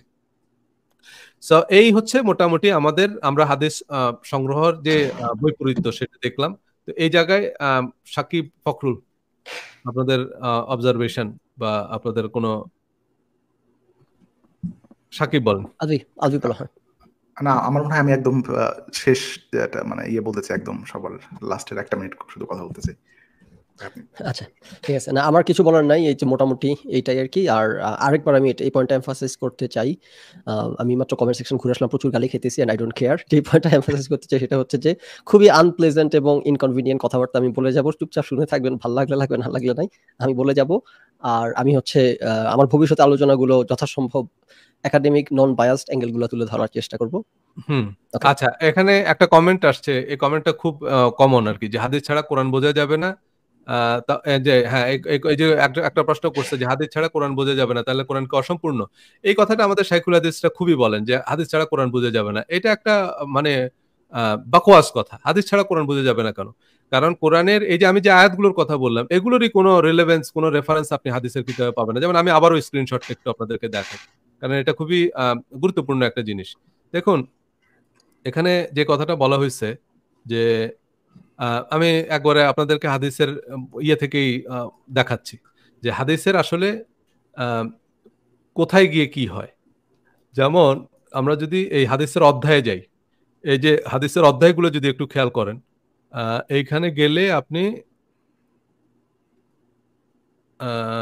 একদম নিচের দিকে যে অনেকগুলো অধ্যায় আছে, এই যে এই অধ্যায় নম্বর হচ্ছে 52, এখানে তাফসির অধ্যায়, মানে বুখারী শরীফের একটা অধ্যায় আছে তাফসির অধ্যায়। এখানে কতগুলো হাদিস আছে দেখেন, 4122 থেকে 4613, টোটাল কতগুলো আয়াত হয়? মানে 122 থেকে 500 এর মতো, 500 এর মতো এক্স্যাক্টলি, মানে এই 489 এক্স্যাক্টলি 500 এর মতো ভার্স আছে, মানে হাদিস আছে। এগুলো হচ্ছে কোরআনের সাথে রিলেটেড কিছু ইনফরমেশন, মানে এমন না যে সেখানে সে আয়াতগুলোর ব্যাখ্যা দেয়া আছে, যেমন এই আয়াতটা কোন সময় নাজির হয়েছে, এই আয়াতটা কিছু কিছু ইনফরমেশন আছে, সেটা হচ্ছে 500। এবং এগুলোর মধ্যেও রিপিটেশন আছে, এগুলোর মধ্যেও এরকম কোনো ব্যাখ্যা নাই। মানে সব মিলিয়ে আপনি কোরআনের খুব বেশি হলে 300 থেকে 400 আয়াত সম্পর্কে কিছু বাড়তি ইনফরমেশন হাদিসের কিতাবে পাবেন। কিন্তু এই যে বলা হচ্ছে হাদিস হচ্ছে কোরআনের ব্যাখ্যা, আপনি ওনাকে শুধু বলবেন যে আপনি এতক্ষণ ধরে কোরআনের যে আয়াতগুলো বলছেন, এই আয়াতগুলোর ব্যাখ্যা কোন শরীফের কত নম্বর হাদিস, সেটা একটু আমাদেরকে বলেন। দেখবেন কোন শাইখুল হাদিসের কাছে এগুলোর কোনো উত্তর নেই। এগুলো মুখস্থ বলে যে হাদিস ছাড়া কোরআন বোঝা যাবে না। হাদিস ছাড়া কোরআন কেন বোঝা যাবে না? আর আরেকটা জিনিস হচ্ছে কি, যেমন হাদিস তো রাসূল সাল্লাল্লাহু আলাইহি ওয়াসাল্লাম আর বাংলায় বলেননি, মানে কোরআনও আরবিতে, হাদিসও আরবিতে। কোরআন বোঝার জন্য আপনার আরবি জানা লাগবে, কোরআন বোঝার জন্য আপনার ফিজিক্স, কেমিস্ট্রি সবই বোঝা লাগবে। কারণ হচ্ছে কোরআনের আমরা যেগুলা নিয়ে ধরেন শায়খদেরকে জিজ্ঞেস করি, আমরা কোনো মুফতিকে যে প্রশ্নগুলো করি, এই প্রশ্নগুলোর এগুলোর সাথে রিলেটেড কোরআনের আয়াত হচ্ছে সর্বোচ্চ 300। মানে আমরা একজন শায়খকে নরমালি কি বিষয়ে প্রশ্ন করি, ধর্ম বিষয়ে যে প্রশ্নগুলো আমরা করি সেগুলো কি বিষয়ক?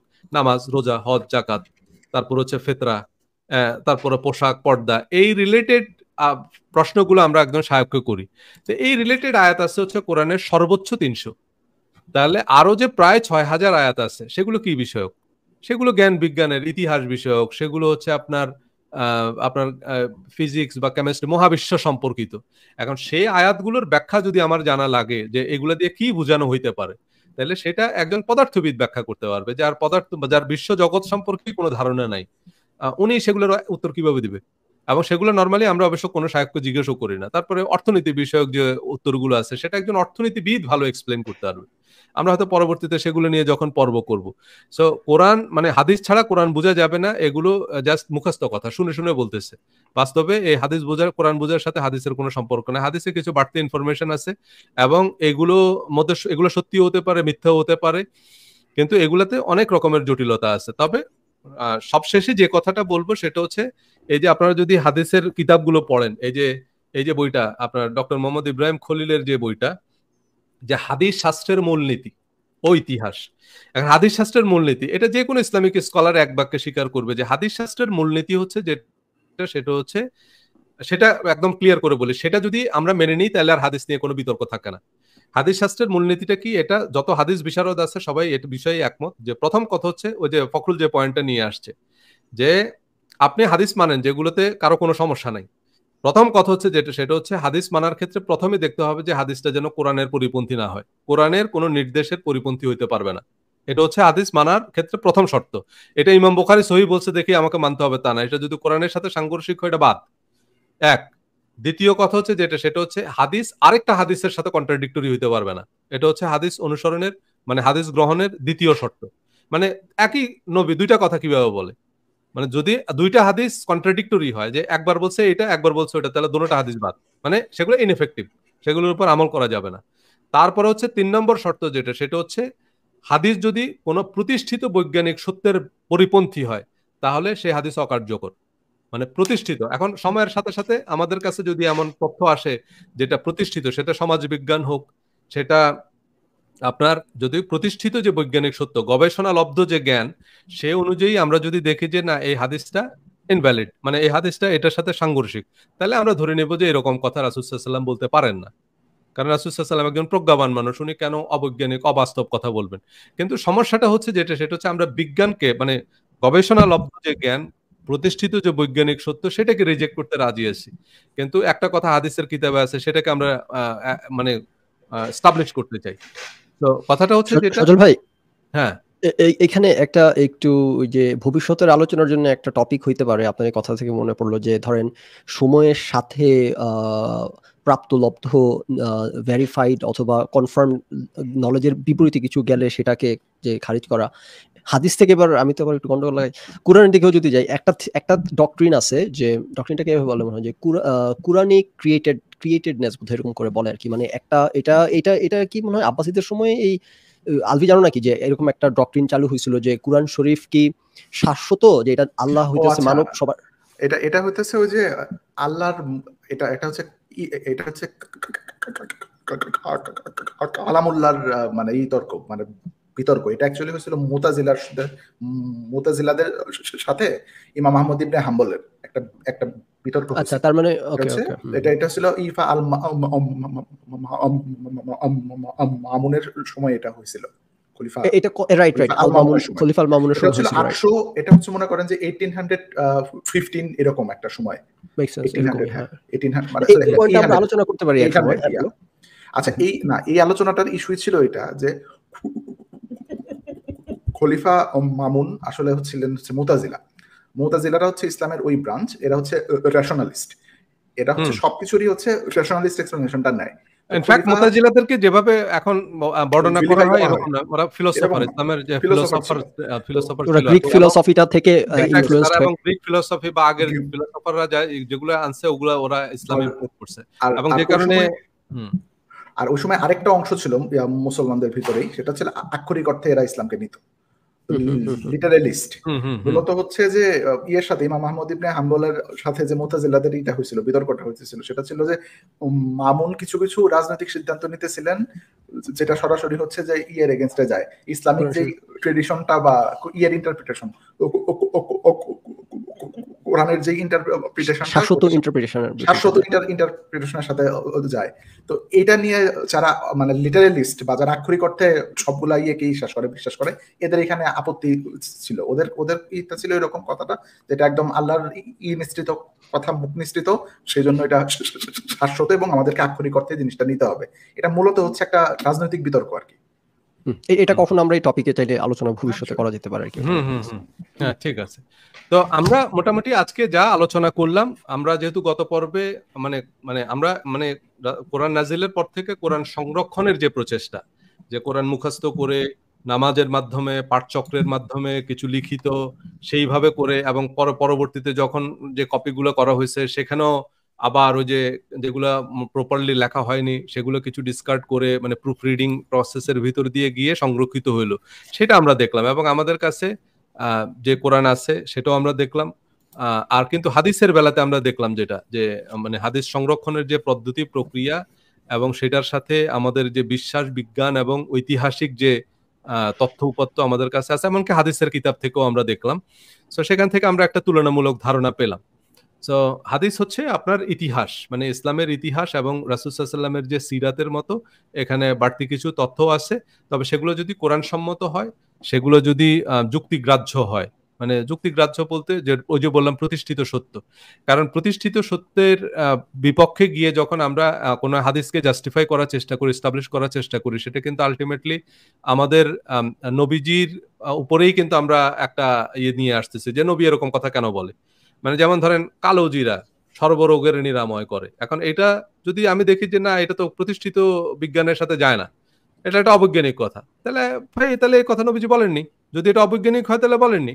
কিন্তু আমি যদি মনে করি যে না এটা ওই যে অমুক অমুক বলছে এরা সব সত্যবাদী, তার মানে এখন নবীর সম্পর্কে যাই হোক আমার এই হাদিস ধরে রাখতে হবে, এই জায়গাগুলোতে হচ্ছে আমরা ভুলটা করি। কিন্তু যেগুলো সজল ভাই এই ধরনের একটা হাদিস আছে, আমি শিওর আপনি জানেন, যে এরকম নবী সাল্লাল্লাহু আলাইহি ওয়াসাল্লাম একবার যাচ্ছিলেন, তারপর কিছু মানুষ হচ্ছে পরাগায়ন করতেছিল, পরে নবী সাল্লাল্লাহু আলাইহি ওয়াসাল্লাম বললো যে তোমরা কি করতেছো, বললো যে পরাগায়ন করতেছি। পরে উনি বললেন যে কেন, কি দরকার আছে, জাস্ট ছেড়ে দাও, এটার মতো করে হোক। তো তারপর তারা ভাবছে এটা নবী সাল্লাল্লাহু আলাইহি ওয়াসাল্লামের আদেশ, তারপরের বছর তারা এই কাজটা করে নাই, পরে একটা অলমোস্ট মহামারীর মতো দেখা দেয়। তারপর তারা নবী সাল্লাল্লাহু আলাইহি ওয়াসাল্লামের কাছে যায় যে আপনি আপনার আদেশ মানছি, এখন এই বিপদে পড়ছি। তখন নবীজি বললো যে না, আমি তো তোমাদেরকে আদেশ দেই নাই, আমি জাস্ট একটা কমেন্ট করছি, তোমরা আমার এরিয়াতে আমার চেয়ে বেশি ভালো জানো, আমি তো এই এরিয়ার কোনো এক্সপার্ট না, কৃষি সম্পর্কে আমার ভালো ধারণা রাখি, তোমরা আমার চেয়ে বেটার জানো। সো তোমরা যেই এরিয়াতে তোমরা এক্সপার্ট, সেই এরিয়াতে তোমরা তোমাদের এরিয়ার এক্সপার্টের সাথে কথা বলবা, আমি কি বললাম doesn't matter. So that shows যে নবী সাল্লাল্লাহু আলাইহি ওয়াসাল্লাম যা বলতেন 24 ঘন্টা সবকিছু ওহীর মতো নাজিল হইতেছে ওনার কথা, মানে এরকম ব্যাপারটা না। হ্যাঁ, উনি যদি উল্লেখ করেন যেটা মানতে হবে তখনই মানতে হবে, আর নাইলে এক্স্যাক্টলি। হ্যাঁ, যেমন এই যে আপনার হাদিসের যারা গবেষক স্কলাররা যে এই মূলনীতিগুলো তৈরি করছে, যে হাদিস শাস্ত্রের মূলনীতি, এইটা কিন্তু এই হাদিস অ্যানালিসিস করে, কারণ এই যে ফখরুল যে হাদিসটা বললো এইরকম আরো অনেক হাদিস আছে। যেমন হাদিসে বলা আছে যে তোমরা পূর্ববর্তী উম্মতের অনুসরণ করবে একদম yard by yard, inch by inch. এবং তখন একজন সাহাবী বললেন যে পূর্ববর্তী উম্মত বলতে কি ইহুদি খ্রিস্টানদের কথা বলতেছেন? বলছে তো আর কার কথা? তার মানে কি রাসূল সাল্লাল্লাহু আলাইহি ওয়াসাল্লাম কিন্তু আমাদেরকে বলে গেছে ইহুদি খ্রিস্টানদের অনুকরণ করতে। তার মানে এখন কথাটা হচ্ছে যেটা, সেটা হলো যে বিভিন্ন বিভিন্ন প্রেক্ষাপট, এবং বুখারী শরীফে হাদিস আছে উনি আহলে কিতাবদের অনুকরণে করতেন, যেখানে কোরআনে ওনাকে স্পষ্টভাবে নির্দেশ দেওয়া হয়নি। চুল, তারপরে হচ্ছে দাড়ি, এগুলো উনি আহলে কিতাবদের অনুকরণে করতেন। তো যাই হোক, সেই সব হাদিসগুলো পর্যালোচনা করেই এই হাদিস শাস্ত্রের মূলনীতিটা গ্রহণ করা হয়েছে। কিন্তু প্রবলেমটা হচ্ছে এখন আমরা কিছু নিজেরা মাসলা মাসাইল তৈরি করছি, সেই সাথে সেই সব মতবাদগুলো এস্টাবলিশ করার জন্য তখন আমরা হাদিসকে নিয়ে আসি, সেগুলো কোরআনের সাথে সাংঘর্ষিক হোক, যাই হোক, কারণ যারাই জাল হাদিসগুলো বানাইছে তারাই আবার হাদিস সত্যায়নের পদ্ধতিও বানাইছে। সো তারা তাদের হাদিসগুলোকে সহি বলতেছে। সো এই জন্য সব দলের আলাদা আলাদা হাদিস আছে, সবাই যার হাদিসগুলোকে সহি মনে করে। এখন যারা আমরা মনে করি যে না আমরা এরকম কোনো একটা দলের মতো চলবো না, আমরা নিজেরা বরং কোরআন হাদিস নিজেরা পড়ে বুঝে তারপরে আমল করব, তাদের জন্য হচ্ছে এই কথাগুলো যে আপনি হাদিস অবশ্যই আমরা মানবো, সিরাতও মানবো, আমরা ইভেন কোন ফিকহি মতামত, কোন একজন স্কলার যে মতামত দিবে সেটাও আমরা মানবো, যদি সেটা কোরআন সম্মত হয়, যদি সেটা বাস্তবসম্মত হয়, সেই জিনিসগুলো অবশ্যই আমরা মানবো, মানতে কোনো সমস্যা নেই। কিন্তু কথা হচ্ছে ইসলামের বিধান হচ্ছে কোরআন। এখন ওই যে ফখরুল যে কথাটা বলছে যে কোরআন 100% পিওর কিনা, আমার সে বিতর্কে যাওয়ার দরকার নেই। আমার কথাটা হচ্ছে যেটা, কোরআন যেহেতু ইসলাম ধর্মের বিধান, এখন আমার আর্গুমেন্ট হচ্ছে যে আমরা কোরআনের সাথে বৈপরীত্যটা দেখাবো। যদি কোরআনের সাথে বিপরীত কিছু হয় তাহলে সেটা অ্যাটলিস্ট ইসলামিক না। এখন সেটাকে আমি হয়তো বলতে পারি যে হ্যাঁ সেটা মানে সজল ভাই, হ্যাঁ, একজন আমাকে গত পর্বে শেষে ধরছে, বুঝছেন, আমার বলতেছে যে আপনি বললেন যে কোরআন হইতেছে 100% হয়তো ওয়ার্ড বাই ওয়ার্ড অ্যাকুরেটলি লিপিবদ্ধ হয়তো করা সম্ভব হয় নাই, 99.99% সম্ভব হইছে, তাহলে আপনি কি মনে করেন আপনার কয়টা ওয়ার্ড হইতেছে ধরেন 19-20 হেরফের হয়ে থাকতে পারে? আমি বললাম জানি না, মেবি একটা, হ্যাঁ আমি বললাম যে মেবি একটা ওয়ার্ড। পরে বললো যে একটা ওয়ার্ড হলে তাহলে পুরো কোরআনে কোন একটা ওয়ার্ড? এখন তো আমার মধ্যে কনফিউশন যে তাহলে এত সবগুলোই আমার কাছে সন্দেহজনক মনে হইতেছে যে কোনটা 19-20। আমি বললাম কেন, আমি তো আপনারা বললাম যে এখন পর্যন্ত যত তথ্য প্রমাণ পাওয়া গেছে তাতে করে এমন কোনো ইন্ডিকেশন নাই যে যেই পরিমাণ ছোটখাটো ওয়ার্ডের হেরফের বা প্যারাফ্রেজ হওয়া বা এরকম সম্ভাবনা দেখা দিছে বা তথ্য প্রমাণ পাওয়া গেছে, তাতে করে কোরআনের আহকাম, অর্থ, মেসেজ কোনো কিছু চেঞ্জ হয় না, কোনো কিছু। জাস্ট আমি যে পয়েন্টটা মেক করতেছিলাম যে ভার্বাটিম 100% অ্যাকুরেটলি ইয়ে করা গেছে। So like why does it even bother you যে আপনি পড়ার ক্ষেত্রে কোন একটা ওয়ার্ড হেরফের হইছে এটা আপনারা পাগল করে ফেলতেছেন কেন? তো আমি ওটাই বললাম আর কি, যে আমি আলোচনাটা এই কারণে তুলছি এটা জানার জন্য যে মেবি আলোচনাটা সামনে আলোচনাটা সামনে আসাতে আমরা উত্তরগুলো খুঁজলাম এবং উত্তরগুলো জানলাম। টেনশনে আছে কোন ওয়ার্ডটা খুঁজতেছে, কোন একটা ওয়ার্ড। আমি না ফখরুল এই প্রশ্নটা তোলার আগে আমি অনলাইনে কয়েকজন আমাকে এরকম প্রশ্ন করছে যে আপনি হাদিসের ব্যাপারে প্রশ্ন তুলতেছেন, আপনার কোরআনই তো ঠিক নেই, এবং কয়েকজন বলছে যে কোরআনের মুশাফ ঠিক নেই ইত্যাদি ইত্যাদি। তো আমি আসলে ঠিক তাদের এভিডেন্স গুলো আমি জানতাম না। তো গত 2 পর্বের আলোচনা থেকে আমার কাছেও ক্লিয়ার হলো জিনিসটা যে যে এবং সেই জিনিসগুলোর আসলে গ্যাপ গুলো আমরা বুঝলাম যে সেখানে আসলে কথা বলতে কি সজল ভাই এই আলোচনাটা করাই কিন্তু এখন আমরা কিন্তু এখন ক্লিয়ার হয়ে গেলাম যে তাহলে কোরআনের ব্যাপারে কিন্তু তেমন মানে কোনো সংশয় নাই, একটু 19-20 থাকতে পারে, এটা সংশয়ের উদ্রেক করে না। এই আলোচনাটা যদি আমরা না করতাম তাহলে কিন্তু আমরা নিজেরাই নিজেদের অন্ধকারে রাখতাম, অন্য কেউ চাইলে আমাদেরকে কনফিউজ করতে পারত। এবং আমি এখানে একটা জিনিস অ্যাড করি ভাই, এটা কিন্তু ওয়েস্টে জিনিসটা খুব সিস্টেমেটিক্যালি হয়। এটা হচ্ছে আপনার খ্রিস্টান মিশনারিরা যখনই কোনো নতুন একটা মুসলমানের সাথে আলোচনায় মানে করতে আসে, ওদের প্রথমেই যে প্রশ্নটা হয় যে তোমাদের কিতাবের মধ্যে তো অনেক জায়গাতে অসামঞ্জস্য আছে, এক একটা ভার্সনে এক এক রকম আছে, এই যে এখানে একটা শব্দে একটা আলিফ আছে, এখানে তো একটা আলিফ নেই, তো এটা তো এরকম অবিকৃত না। তো যেসব মুসলমানদের এই আলোচনাটার সাথে অভ্যস্ততা নাই, ওনারা কিন্তু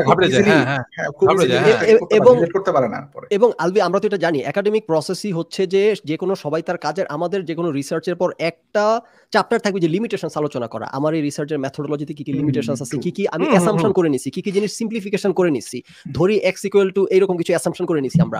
এই প্রত্যেকটা জিনিস যে কোনো একাডেমিক আলোচনা হাইলাইট করতে হয় যে এগুলো আমার সীমাবদ্ধতা আছে, তাইলে যে পাঠক সে জানবে যে একটু ফাঁক আছে, তার মানে সে কনফিডেন্ট যে আর বাকি পুরোটা রিলায়েবল। আমরা যদি হাইড করার চেষ্টা করি ছোটখাটো ফাঁকফোকরগুলা, তখন রিলায়েবিলিটি প্রশ্নবিদ্ধ হয়। তখন অন্য থার্ড একজন কারো কাছ থেকে শুনলে তখন মনে হয় যে তাইলে তো সে তো ওটা লুকানোর চেষ্টা করছে। কিন্তু যে জানে যে আমার এখানে এই লিমিটেশন আছে, সেই যদি এগুলো সামনে তুলে ধরে একটা হোলিস্টিক আলোচনা করে, তখন মানুষ বিভ্রান্ত হয় না, তখন মানুষ কনফিউজড হয়। এক্স্যাক্টলি, হ্যাঁ না সেটাই না, এই আলোচনাটা আসাতে ভালো হয়েছে, এটা আমাদের কাছে ক্লিয়ার হলো যে হ্যাঁ যেসব কারণ যে কোরআনের যে ম্যানুস্ক্রিপ্ট গুলো পাওয়া গেছে, যেমন সানা ম্যানুস্ক্রিপ্ট, তারপরে বার্মিংহাম ম্যানুস্ক্রিপ্ট, সেই সম্পর্কে তো অত ডিটেল কোনো ইনফরমেশন নাই। এই ম্যানুস্ক্রিপ্ট গুলো কারা লিখছে, তাদের আসলে মোটিভ কি ছিল, তাদের আসলে কোয়ালিফিকেশনস কি ছিল।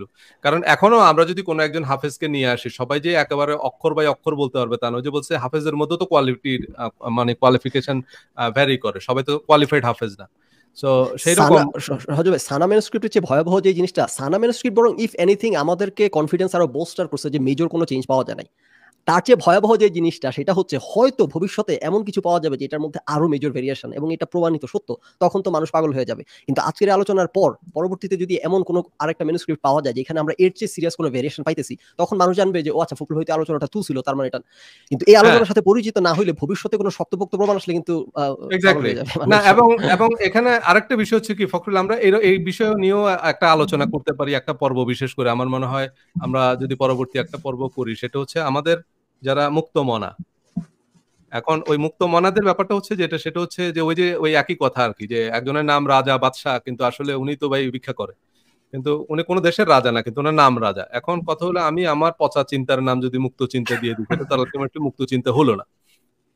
তো এখন উনি যদি বলে যে ভাই আপনি কি মুক্ত চিন্তা চান না, তো ভাই আমিও তো বলতে পারি যে ভাই আপনি ইসলাম মানে হলো শান্তি, তাহলে আপনি কি শান্তি চান না? তো কথা হলো নাম দিয়ে তো হয় না। আলটিমেটলি কথা হলো এখন আমি আমার অশান্তির নাম যদি শান্তি দিয়ে দিই, বা আমি আমার বদ্ধ চিন্তার নাম যদি মুক্ত চিন্তা দিয়ে দিই, সেটা তো মুক্ত চিন্তা হয়ে গেল না। এনারা তো যে কোনো আলোচনা তুললেই সজল ভাই ফিতনা একটা ওয়ার্ড পাইছে যে আপনি ফিতনা করতেছেন, ওরা শান্তির ধর্ম বলে আপনাকে থামায় দিবে। হ্যাঁ, এখন কথা হচ্ছে যেটা আমাদের যারা মুক্ত চিন্তক, যেমন কয়েকজন আমাদের কোরআনের আলোচনায় তারা আমাদের এই যুক্তিগুলো নিতে চায় না। তাদের কথা হলো যে ভাই কোরআনে প্রচুর ভেজাল আছে, এটা আপনারা স্বীকার করতে হবে। তো এখন এর কারণ হচ্ছে যেটা, সেটা হলো ওই যে উনি পরীক্ষার খাতায় লিখে দিয়ে আসছে যে ধরেন আমেরিকার রাজধানীর নাম মস্কো লিখে আসছে, এখন উনি আন্দোলন করতেছে মস্কোকে আমেরিকার রাজধানী বানানো, মানে এই রকম একটা ঘোষণা দিয়ে আসছে আর কি, যে কারণে সে মানতে রাজি না। সো এই পার্টিসান আলোচনা যেটা, তো আমার কথা হচ্ছে এরকম কিছু কিছু জায়গায় আছে যে জায়গাগুলোতে তারাও খুব রিজিড। এই রিজিডিটির কোনো দরকার নেই, কিন্তু কারণ আমার কাছে আজকে আমি একজনের দেখতেছিলাম একটা স্ট্যাটাস, সেটা আমার কাছে খুব মানে মিনিংফুল মনে হয়েছে। সেটা হচ্ছে যে যারা নাস্তিকতায় আসেন ওনারা কিন্তু একটা ওপেন মন নিয়েই আসেন, যে ঠিক আছে আমরা একদম অবজেক্টিভলি যা ট্রুথ ওইখানে আমরা চাইতে চাই, কিন্তু কিছুদিন পর ওইটা সামহাউ এন্টি রিলিজিয়াস একটা আইডিওলজি হয় এবং সেটার ভিতরে ওনাই পাকিয়ে থাকেন। এবং সেই একই জিনিস, হ্যাঁ সেই একই জিনিস আমি ফখরুলকে যে কারণে বলতেছি এই বিষয়ে আমাদের একটা পর্ব করা দরকার। কারণ হচ্ছে আমরা চাচ্ছি যে সমস্যাটা বাদ দিতে। এখন আমি কিন্তু অন্য আরেকটা প্যাকেজ নিয়ে আসবো না যেটার মধ্যে ওই এক্সাক্ট সেম প্রবলেমটা থেকে গেল। ভাই আমার মনে হয় একজন আমাদের এখানে একটা মন্তব্য করতেছে যে ওনার মন্তব্যটা খুব ইন্টারেস্টিং। সেটা হচ্ছে যে কুত্তা খাওয়া হারাম, এটা আপনি শরীফ থেকেই করেন প্রমাণ। সেটা খুব সুন্দর একটা প্রশ্ন, এটা আপনাকে আমি দিয়ে দিতেছি। এটা শায়েখ মুস্তাফির এক্সপ্লেনেশন, ঠিক আছে? সেটা শুনে যান। কোরআন শরীফের সূরা কাহফের ভিতরে আসহাবে ইয়াফের যে স্টোরিটা আসছিল, সেখানে উল্লেখ আছে কি যে ওই যুবকদের সাথে একটা কুত্তা ছিল, তো ওনারা কি ওই কুত্তাটার কি ছিল সেখানে, রোল কি ছিল? কুত্তা কি ছাগলের মতো যে এটাকে মানুষই করে, জবাই দেয়? কুত্তা তো হচ্ছে মানুষের সহচর। ভাই আপনার মাথায় এই চিন্তা আসবে কোথা থেকে যে আপনি মানে কুত্তা? আচ্ছা, হ্যাঁ ঠিক আছে, এই প্রশ্নটা উনি করছে ওই যে আব্বাসির সাথে যে ডিবেটটা হয়েছে আর কি, যে আব্বাসি ওরে কুত্তা খাওয়াইতে বলছিল, সেখান থেকে উনি প্রশ্নটা করছে। ডিভিশনটা কি কোরআন শরীফেই আছে না, যে যেসব প্রাণী হচ্ছে মাংসাশী এসব প্রাণী খাওয়া যাবে না? কুকুর তো কোরআনে নাই, কোরআনে নাই। আচ্ছা, এটা কি হাদিসের তাইলে? এটা একটা হাদিস। আচ্ছা, আমরা একটা পর্ব অবশ্যই করব, সেটা ফখরুল মাথায় রাখবেন, সেটা হচ্ছে হালাল খাবার নিয়ে আমরা একটা এপিসোড করব, লম্বা এপিসোড, এবং এটা একেবারে খুবই জরুরি একটা এপিসোড, হালাল খাবার। মানে কারণ বিশেষ করে আমরা যারা ওয়েস্টে আছি আমাদের জন্য এটা একেবারে ম্যান্ডেটরি, একেবারে জরুরি আলোচনা, কারণ এটা নিয়ে ওয়েস্টে যা হচ্ছে আর কি হালাল খাবার নিয়ে, এগুলো আসলে কোনটা হাদিসের বর্ণনা কোনটা কোরআনের বর্ণনা সেই জিনিসগুলো একটু আমাদের বোঝা দরকার। তাইলে সেখানে আমাদের ওই যে কুকুর খাওয়ার যে বিধানটা সেটা চলে আসবে, সেই আলোচনা সেখানে আমরা করব, আর একদম সবিস্তারে করব। তো যাই হোক, আমরা পরবর্তীতে একটা পর্ব করব, সেটা হচ্ছে প্রথম কথা হচ্ছে এই যে মানে এই যে অ্যান্টি রিলিজিয়াস অ্যাথিজম যে জিনিসটা, সেটার মধ্যেও কিন্তু ওই একই ধরনের প্রবলেমগুলোই আছে। মানে তারা সংখ্যায় বাড়ার সাথে সাথে যেটা হবে, যাদেরকে এখন আমরা দেখতেছি যে অ্যাগ্রেসিভ মানে রিলিজিয়াস পিপল, তারাই আবার তখন কিন্তু দেখা যাবে যে ওই পক্ষে চলে গেল। তো তাতে তো আলটিমেটলি সমস্যার কোনো সমাধান হলো না, মানে সমস্যাটা থেকে গেল, সমস্যাটা ভিন্ন নামে আসলো, ভিন্ন একটা প্যাকেজ, যেখানে ওই একই ধরনের প্রবলেমটা থেকে গেল। তো সেটা না, আমরা বরং সমস্যাটার কথা বলতেছি, যে হ্যাঁ আমরা যে ধর্মচর্চা করতেছি তার সাথে আমাদের মূল ধর্মগ্রন্থের সাথে যে বৈপরীত্য, এবং আমাদের ধর্মগ্রন্থের যে মূলনীতি, আমাদের ধর্মগ্রন্থের মূলনীতিটা কি? আমরা ধর্মচর্চা করতেছি আত্মশুদ্ধির জন্য, আমরা ভালো মানুষ হওয়ার জন্য ধর্মচর্চা করতেছি। সো সেই যে মূলনীতি, সেই মূলনীতির সাথে পরিপন্থী যা কিছু আছে, সেই জিনিসগুলোকে যদি আমরা এলিমিনেট করতে পারি, তাহলে ধর্মটা অনেক সুন্দর, সেই জিনিসটা বোঝানো। এখন আমি ধর্মের বিপক্ষে গিয়ে আবার আলটিমেটলি ওই সেই একই ধরনের আচরণই আমি করতেছি, সেটাকে মুক্ত চিন্তা নাম দিয়ে, তাহলে আলটিমেটলি কোনো লাভ। আপনার এই কথা কিন্তু খারিজ করে দিবে আমাদের একটা গ্রুপ আছে, ওনারা বলবে যে আপনি ধর্ম আত্মশুদ্ধির জন্য পালন করতেছেন, আপনি ধর্ম পালন করেন এটা আল্লাহর নির্দেশ, এই কারণে না মানে আত্মশুদ্ধির জন্য, আর সেটাই তো আল্লাহ বলছে, তাই না? যেমন ধরেন এই যে সেটাই তো এসেনশিয়ালি একই কথা, রাইট? মানে এই যে আত যাকা, মানে এই যে মানে নামাজের সাথে যাকাতের কথা বলছে, যাকাতের একটা শব্দ তো হচ্ছে পরিশুদ্ধ করা, মানে আত্মশুদ্ধ, মানে আমি দ্বিমত করতেছি না, আমি বলতেছি এই ধরনের জ্ঞানী অ্যাঙ্গেল চলে আসবে। এক্স্যাক্টলি, হ্যাঁ সেটাই। তো যাই হোক, তো আমরা আরেকটা এপিসোড সজল ভাই করার ইচ্ছা আছে ভবিষ্যতে, মুতাজিলা টপিক, মুতাজিলাদেরকে নিয়ে কথা, সেই জায়গায় অবশ্য আমাদের এবং এখানে শুধুমাত্র মুতাজিলা না, ইসলামের যে এন্টায়ার রেশনালিস্ট একটা ট্রেডিশন আছে, এটা নিয়ে আমরা আলোচনা করতে, সেগুলো নিয়ে আলোচনা করা যাবে, এবং সেই জায়গায় সাকিব হচ্ছে অনেক ভালো কন্ট্রিবিউট করতে পারবে, সাকিবের সেই জায়গাগুলো নিয়ে অনেক পড়াশোনা আছে। তো সেটা নিয়ে আমরা কথা বলবো, আমরা হালাল খাবার নিয়ে কিন্তু কথা বলবো একটা পর্বে বিস্তারিত। তারপরে হচ্ছে ইসলামিক পোশাক নিয়ে কথা বলবো, অবশ্যই আমরা এক পর্ব করব হচ্ছে আমাদের যে এই যে ব্যাংকিং সিস্টেম নিয়ে, বিশেষ করে পশ্চিমে আমরা যারা আছি, আমাদের তো আসলে ব্যাংকিং সিস্টেমের বাইরে যাওয়ার কোনো সুযোগ নাই, ব্যাংক থেকে ঋণ নিয়ে বাড়ি কেনা। সো সেই বিষয়গুলো নিয়ে একটা আলাদা পর্ব করব, লম্বা আলোচনা, কারণ আমরা একটা বিষয়ে অনেক লম্বা আলোচনা করব, যাতে অন্তত যত বেশি কভার করা যায়, পরে মানুষ আস্তে আস্তে সময় নিয়ে দেখবে আর কি। হয়তো একবারে সবার পক্ষে পুরোটা দেখা সম্ভব হবে না, কিন্তু রেকর্ডেড থাকবে যেহেতু, পরবর্তীতে দেখে নিতে পারবে। বাট আমরা মোটামুটি সবগুলো প্রশ্ন কভার করার চেষ্টা করব ভিন্ন ভিন্ন অ্যাঙ্গেল থেকে।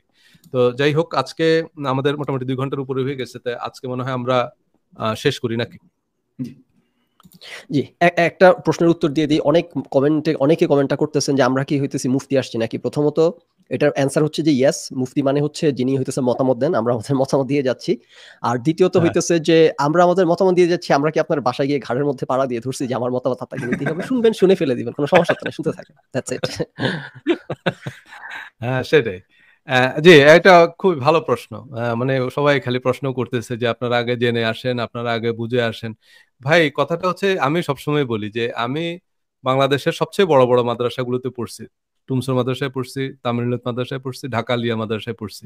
তো ভাই আমি যতটুকু ধর্ম বুঝি, আপনার কাছে মনে হয় বাংলাদেশের কত পার্সেন্ট মানুষ আমার থেকে ভালো ধর্ম বুঝে? আমার মনে হয় না 1% মানুষও পাওয়া যাবে যারা আমার থেকে ভালো ধর্মীয় জ্ঞান রাখে।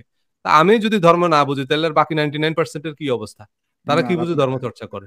না, আরেকটা জিনিস হচ্ছে বলতেছি ধর্মটা তো একটা সমাজ বিজ্ঞান, একটা ইতিহাস। অনেকে বলার চেষ্টা করে যে আপনি ডাক্তার না হলে যেরকম চিকিৎসা করতে পারবেন না, এরকম আপনি বড় আলেম না হলে ধর্ম নিয়ে কমেন্ট করতে পারবেন না। কি পরিমাণ স্টুপিড কথা যে এটা।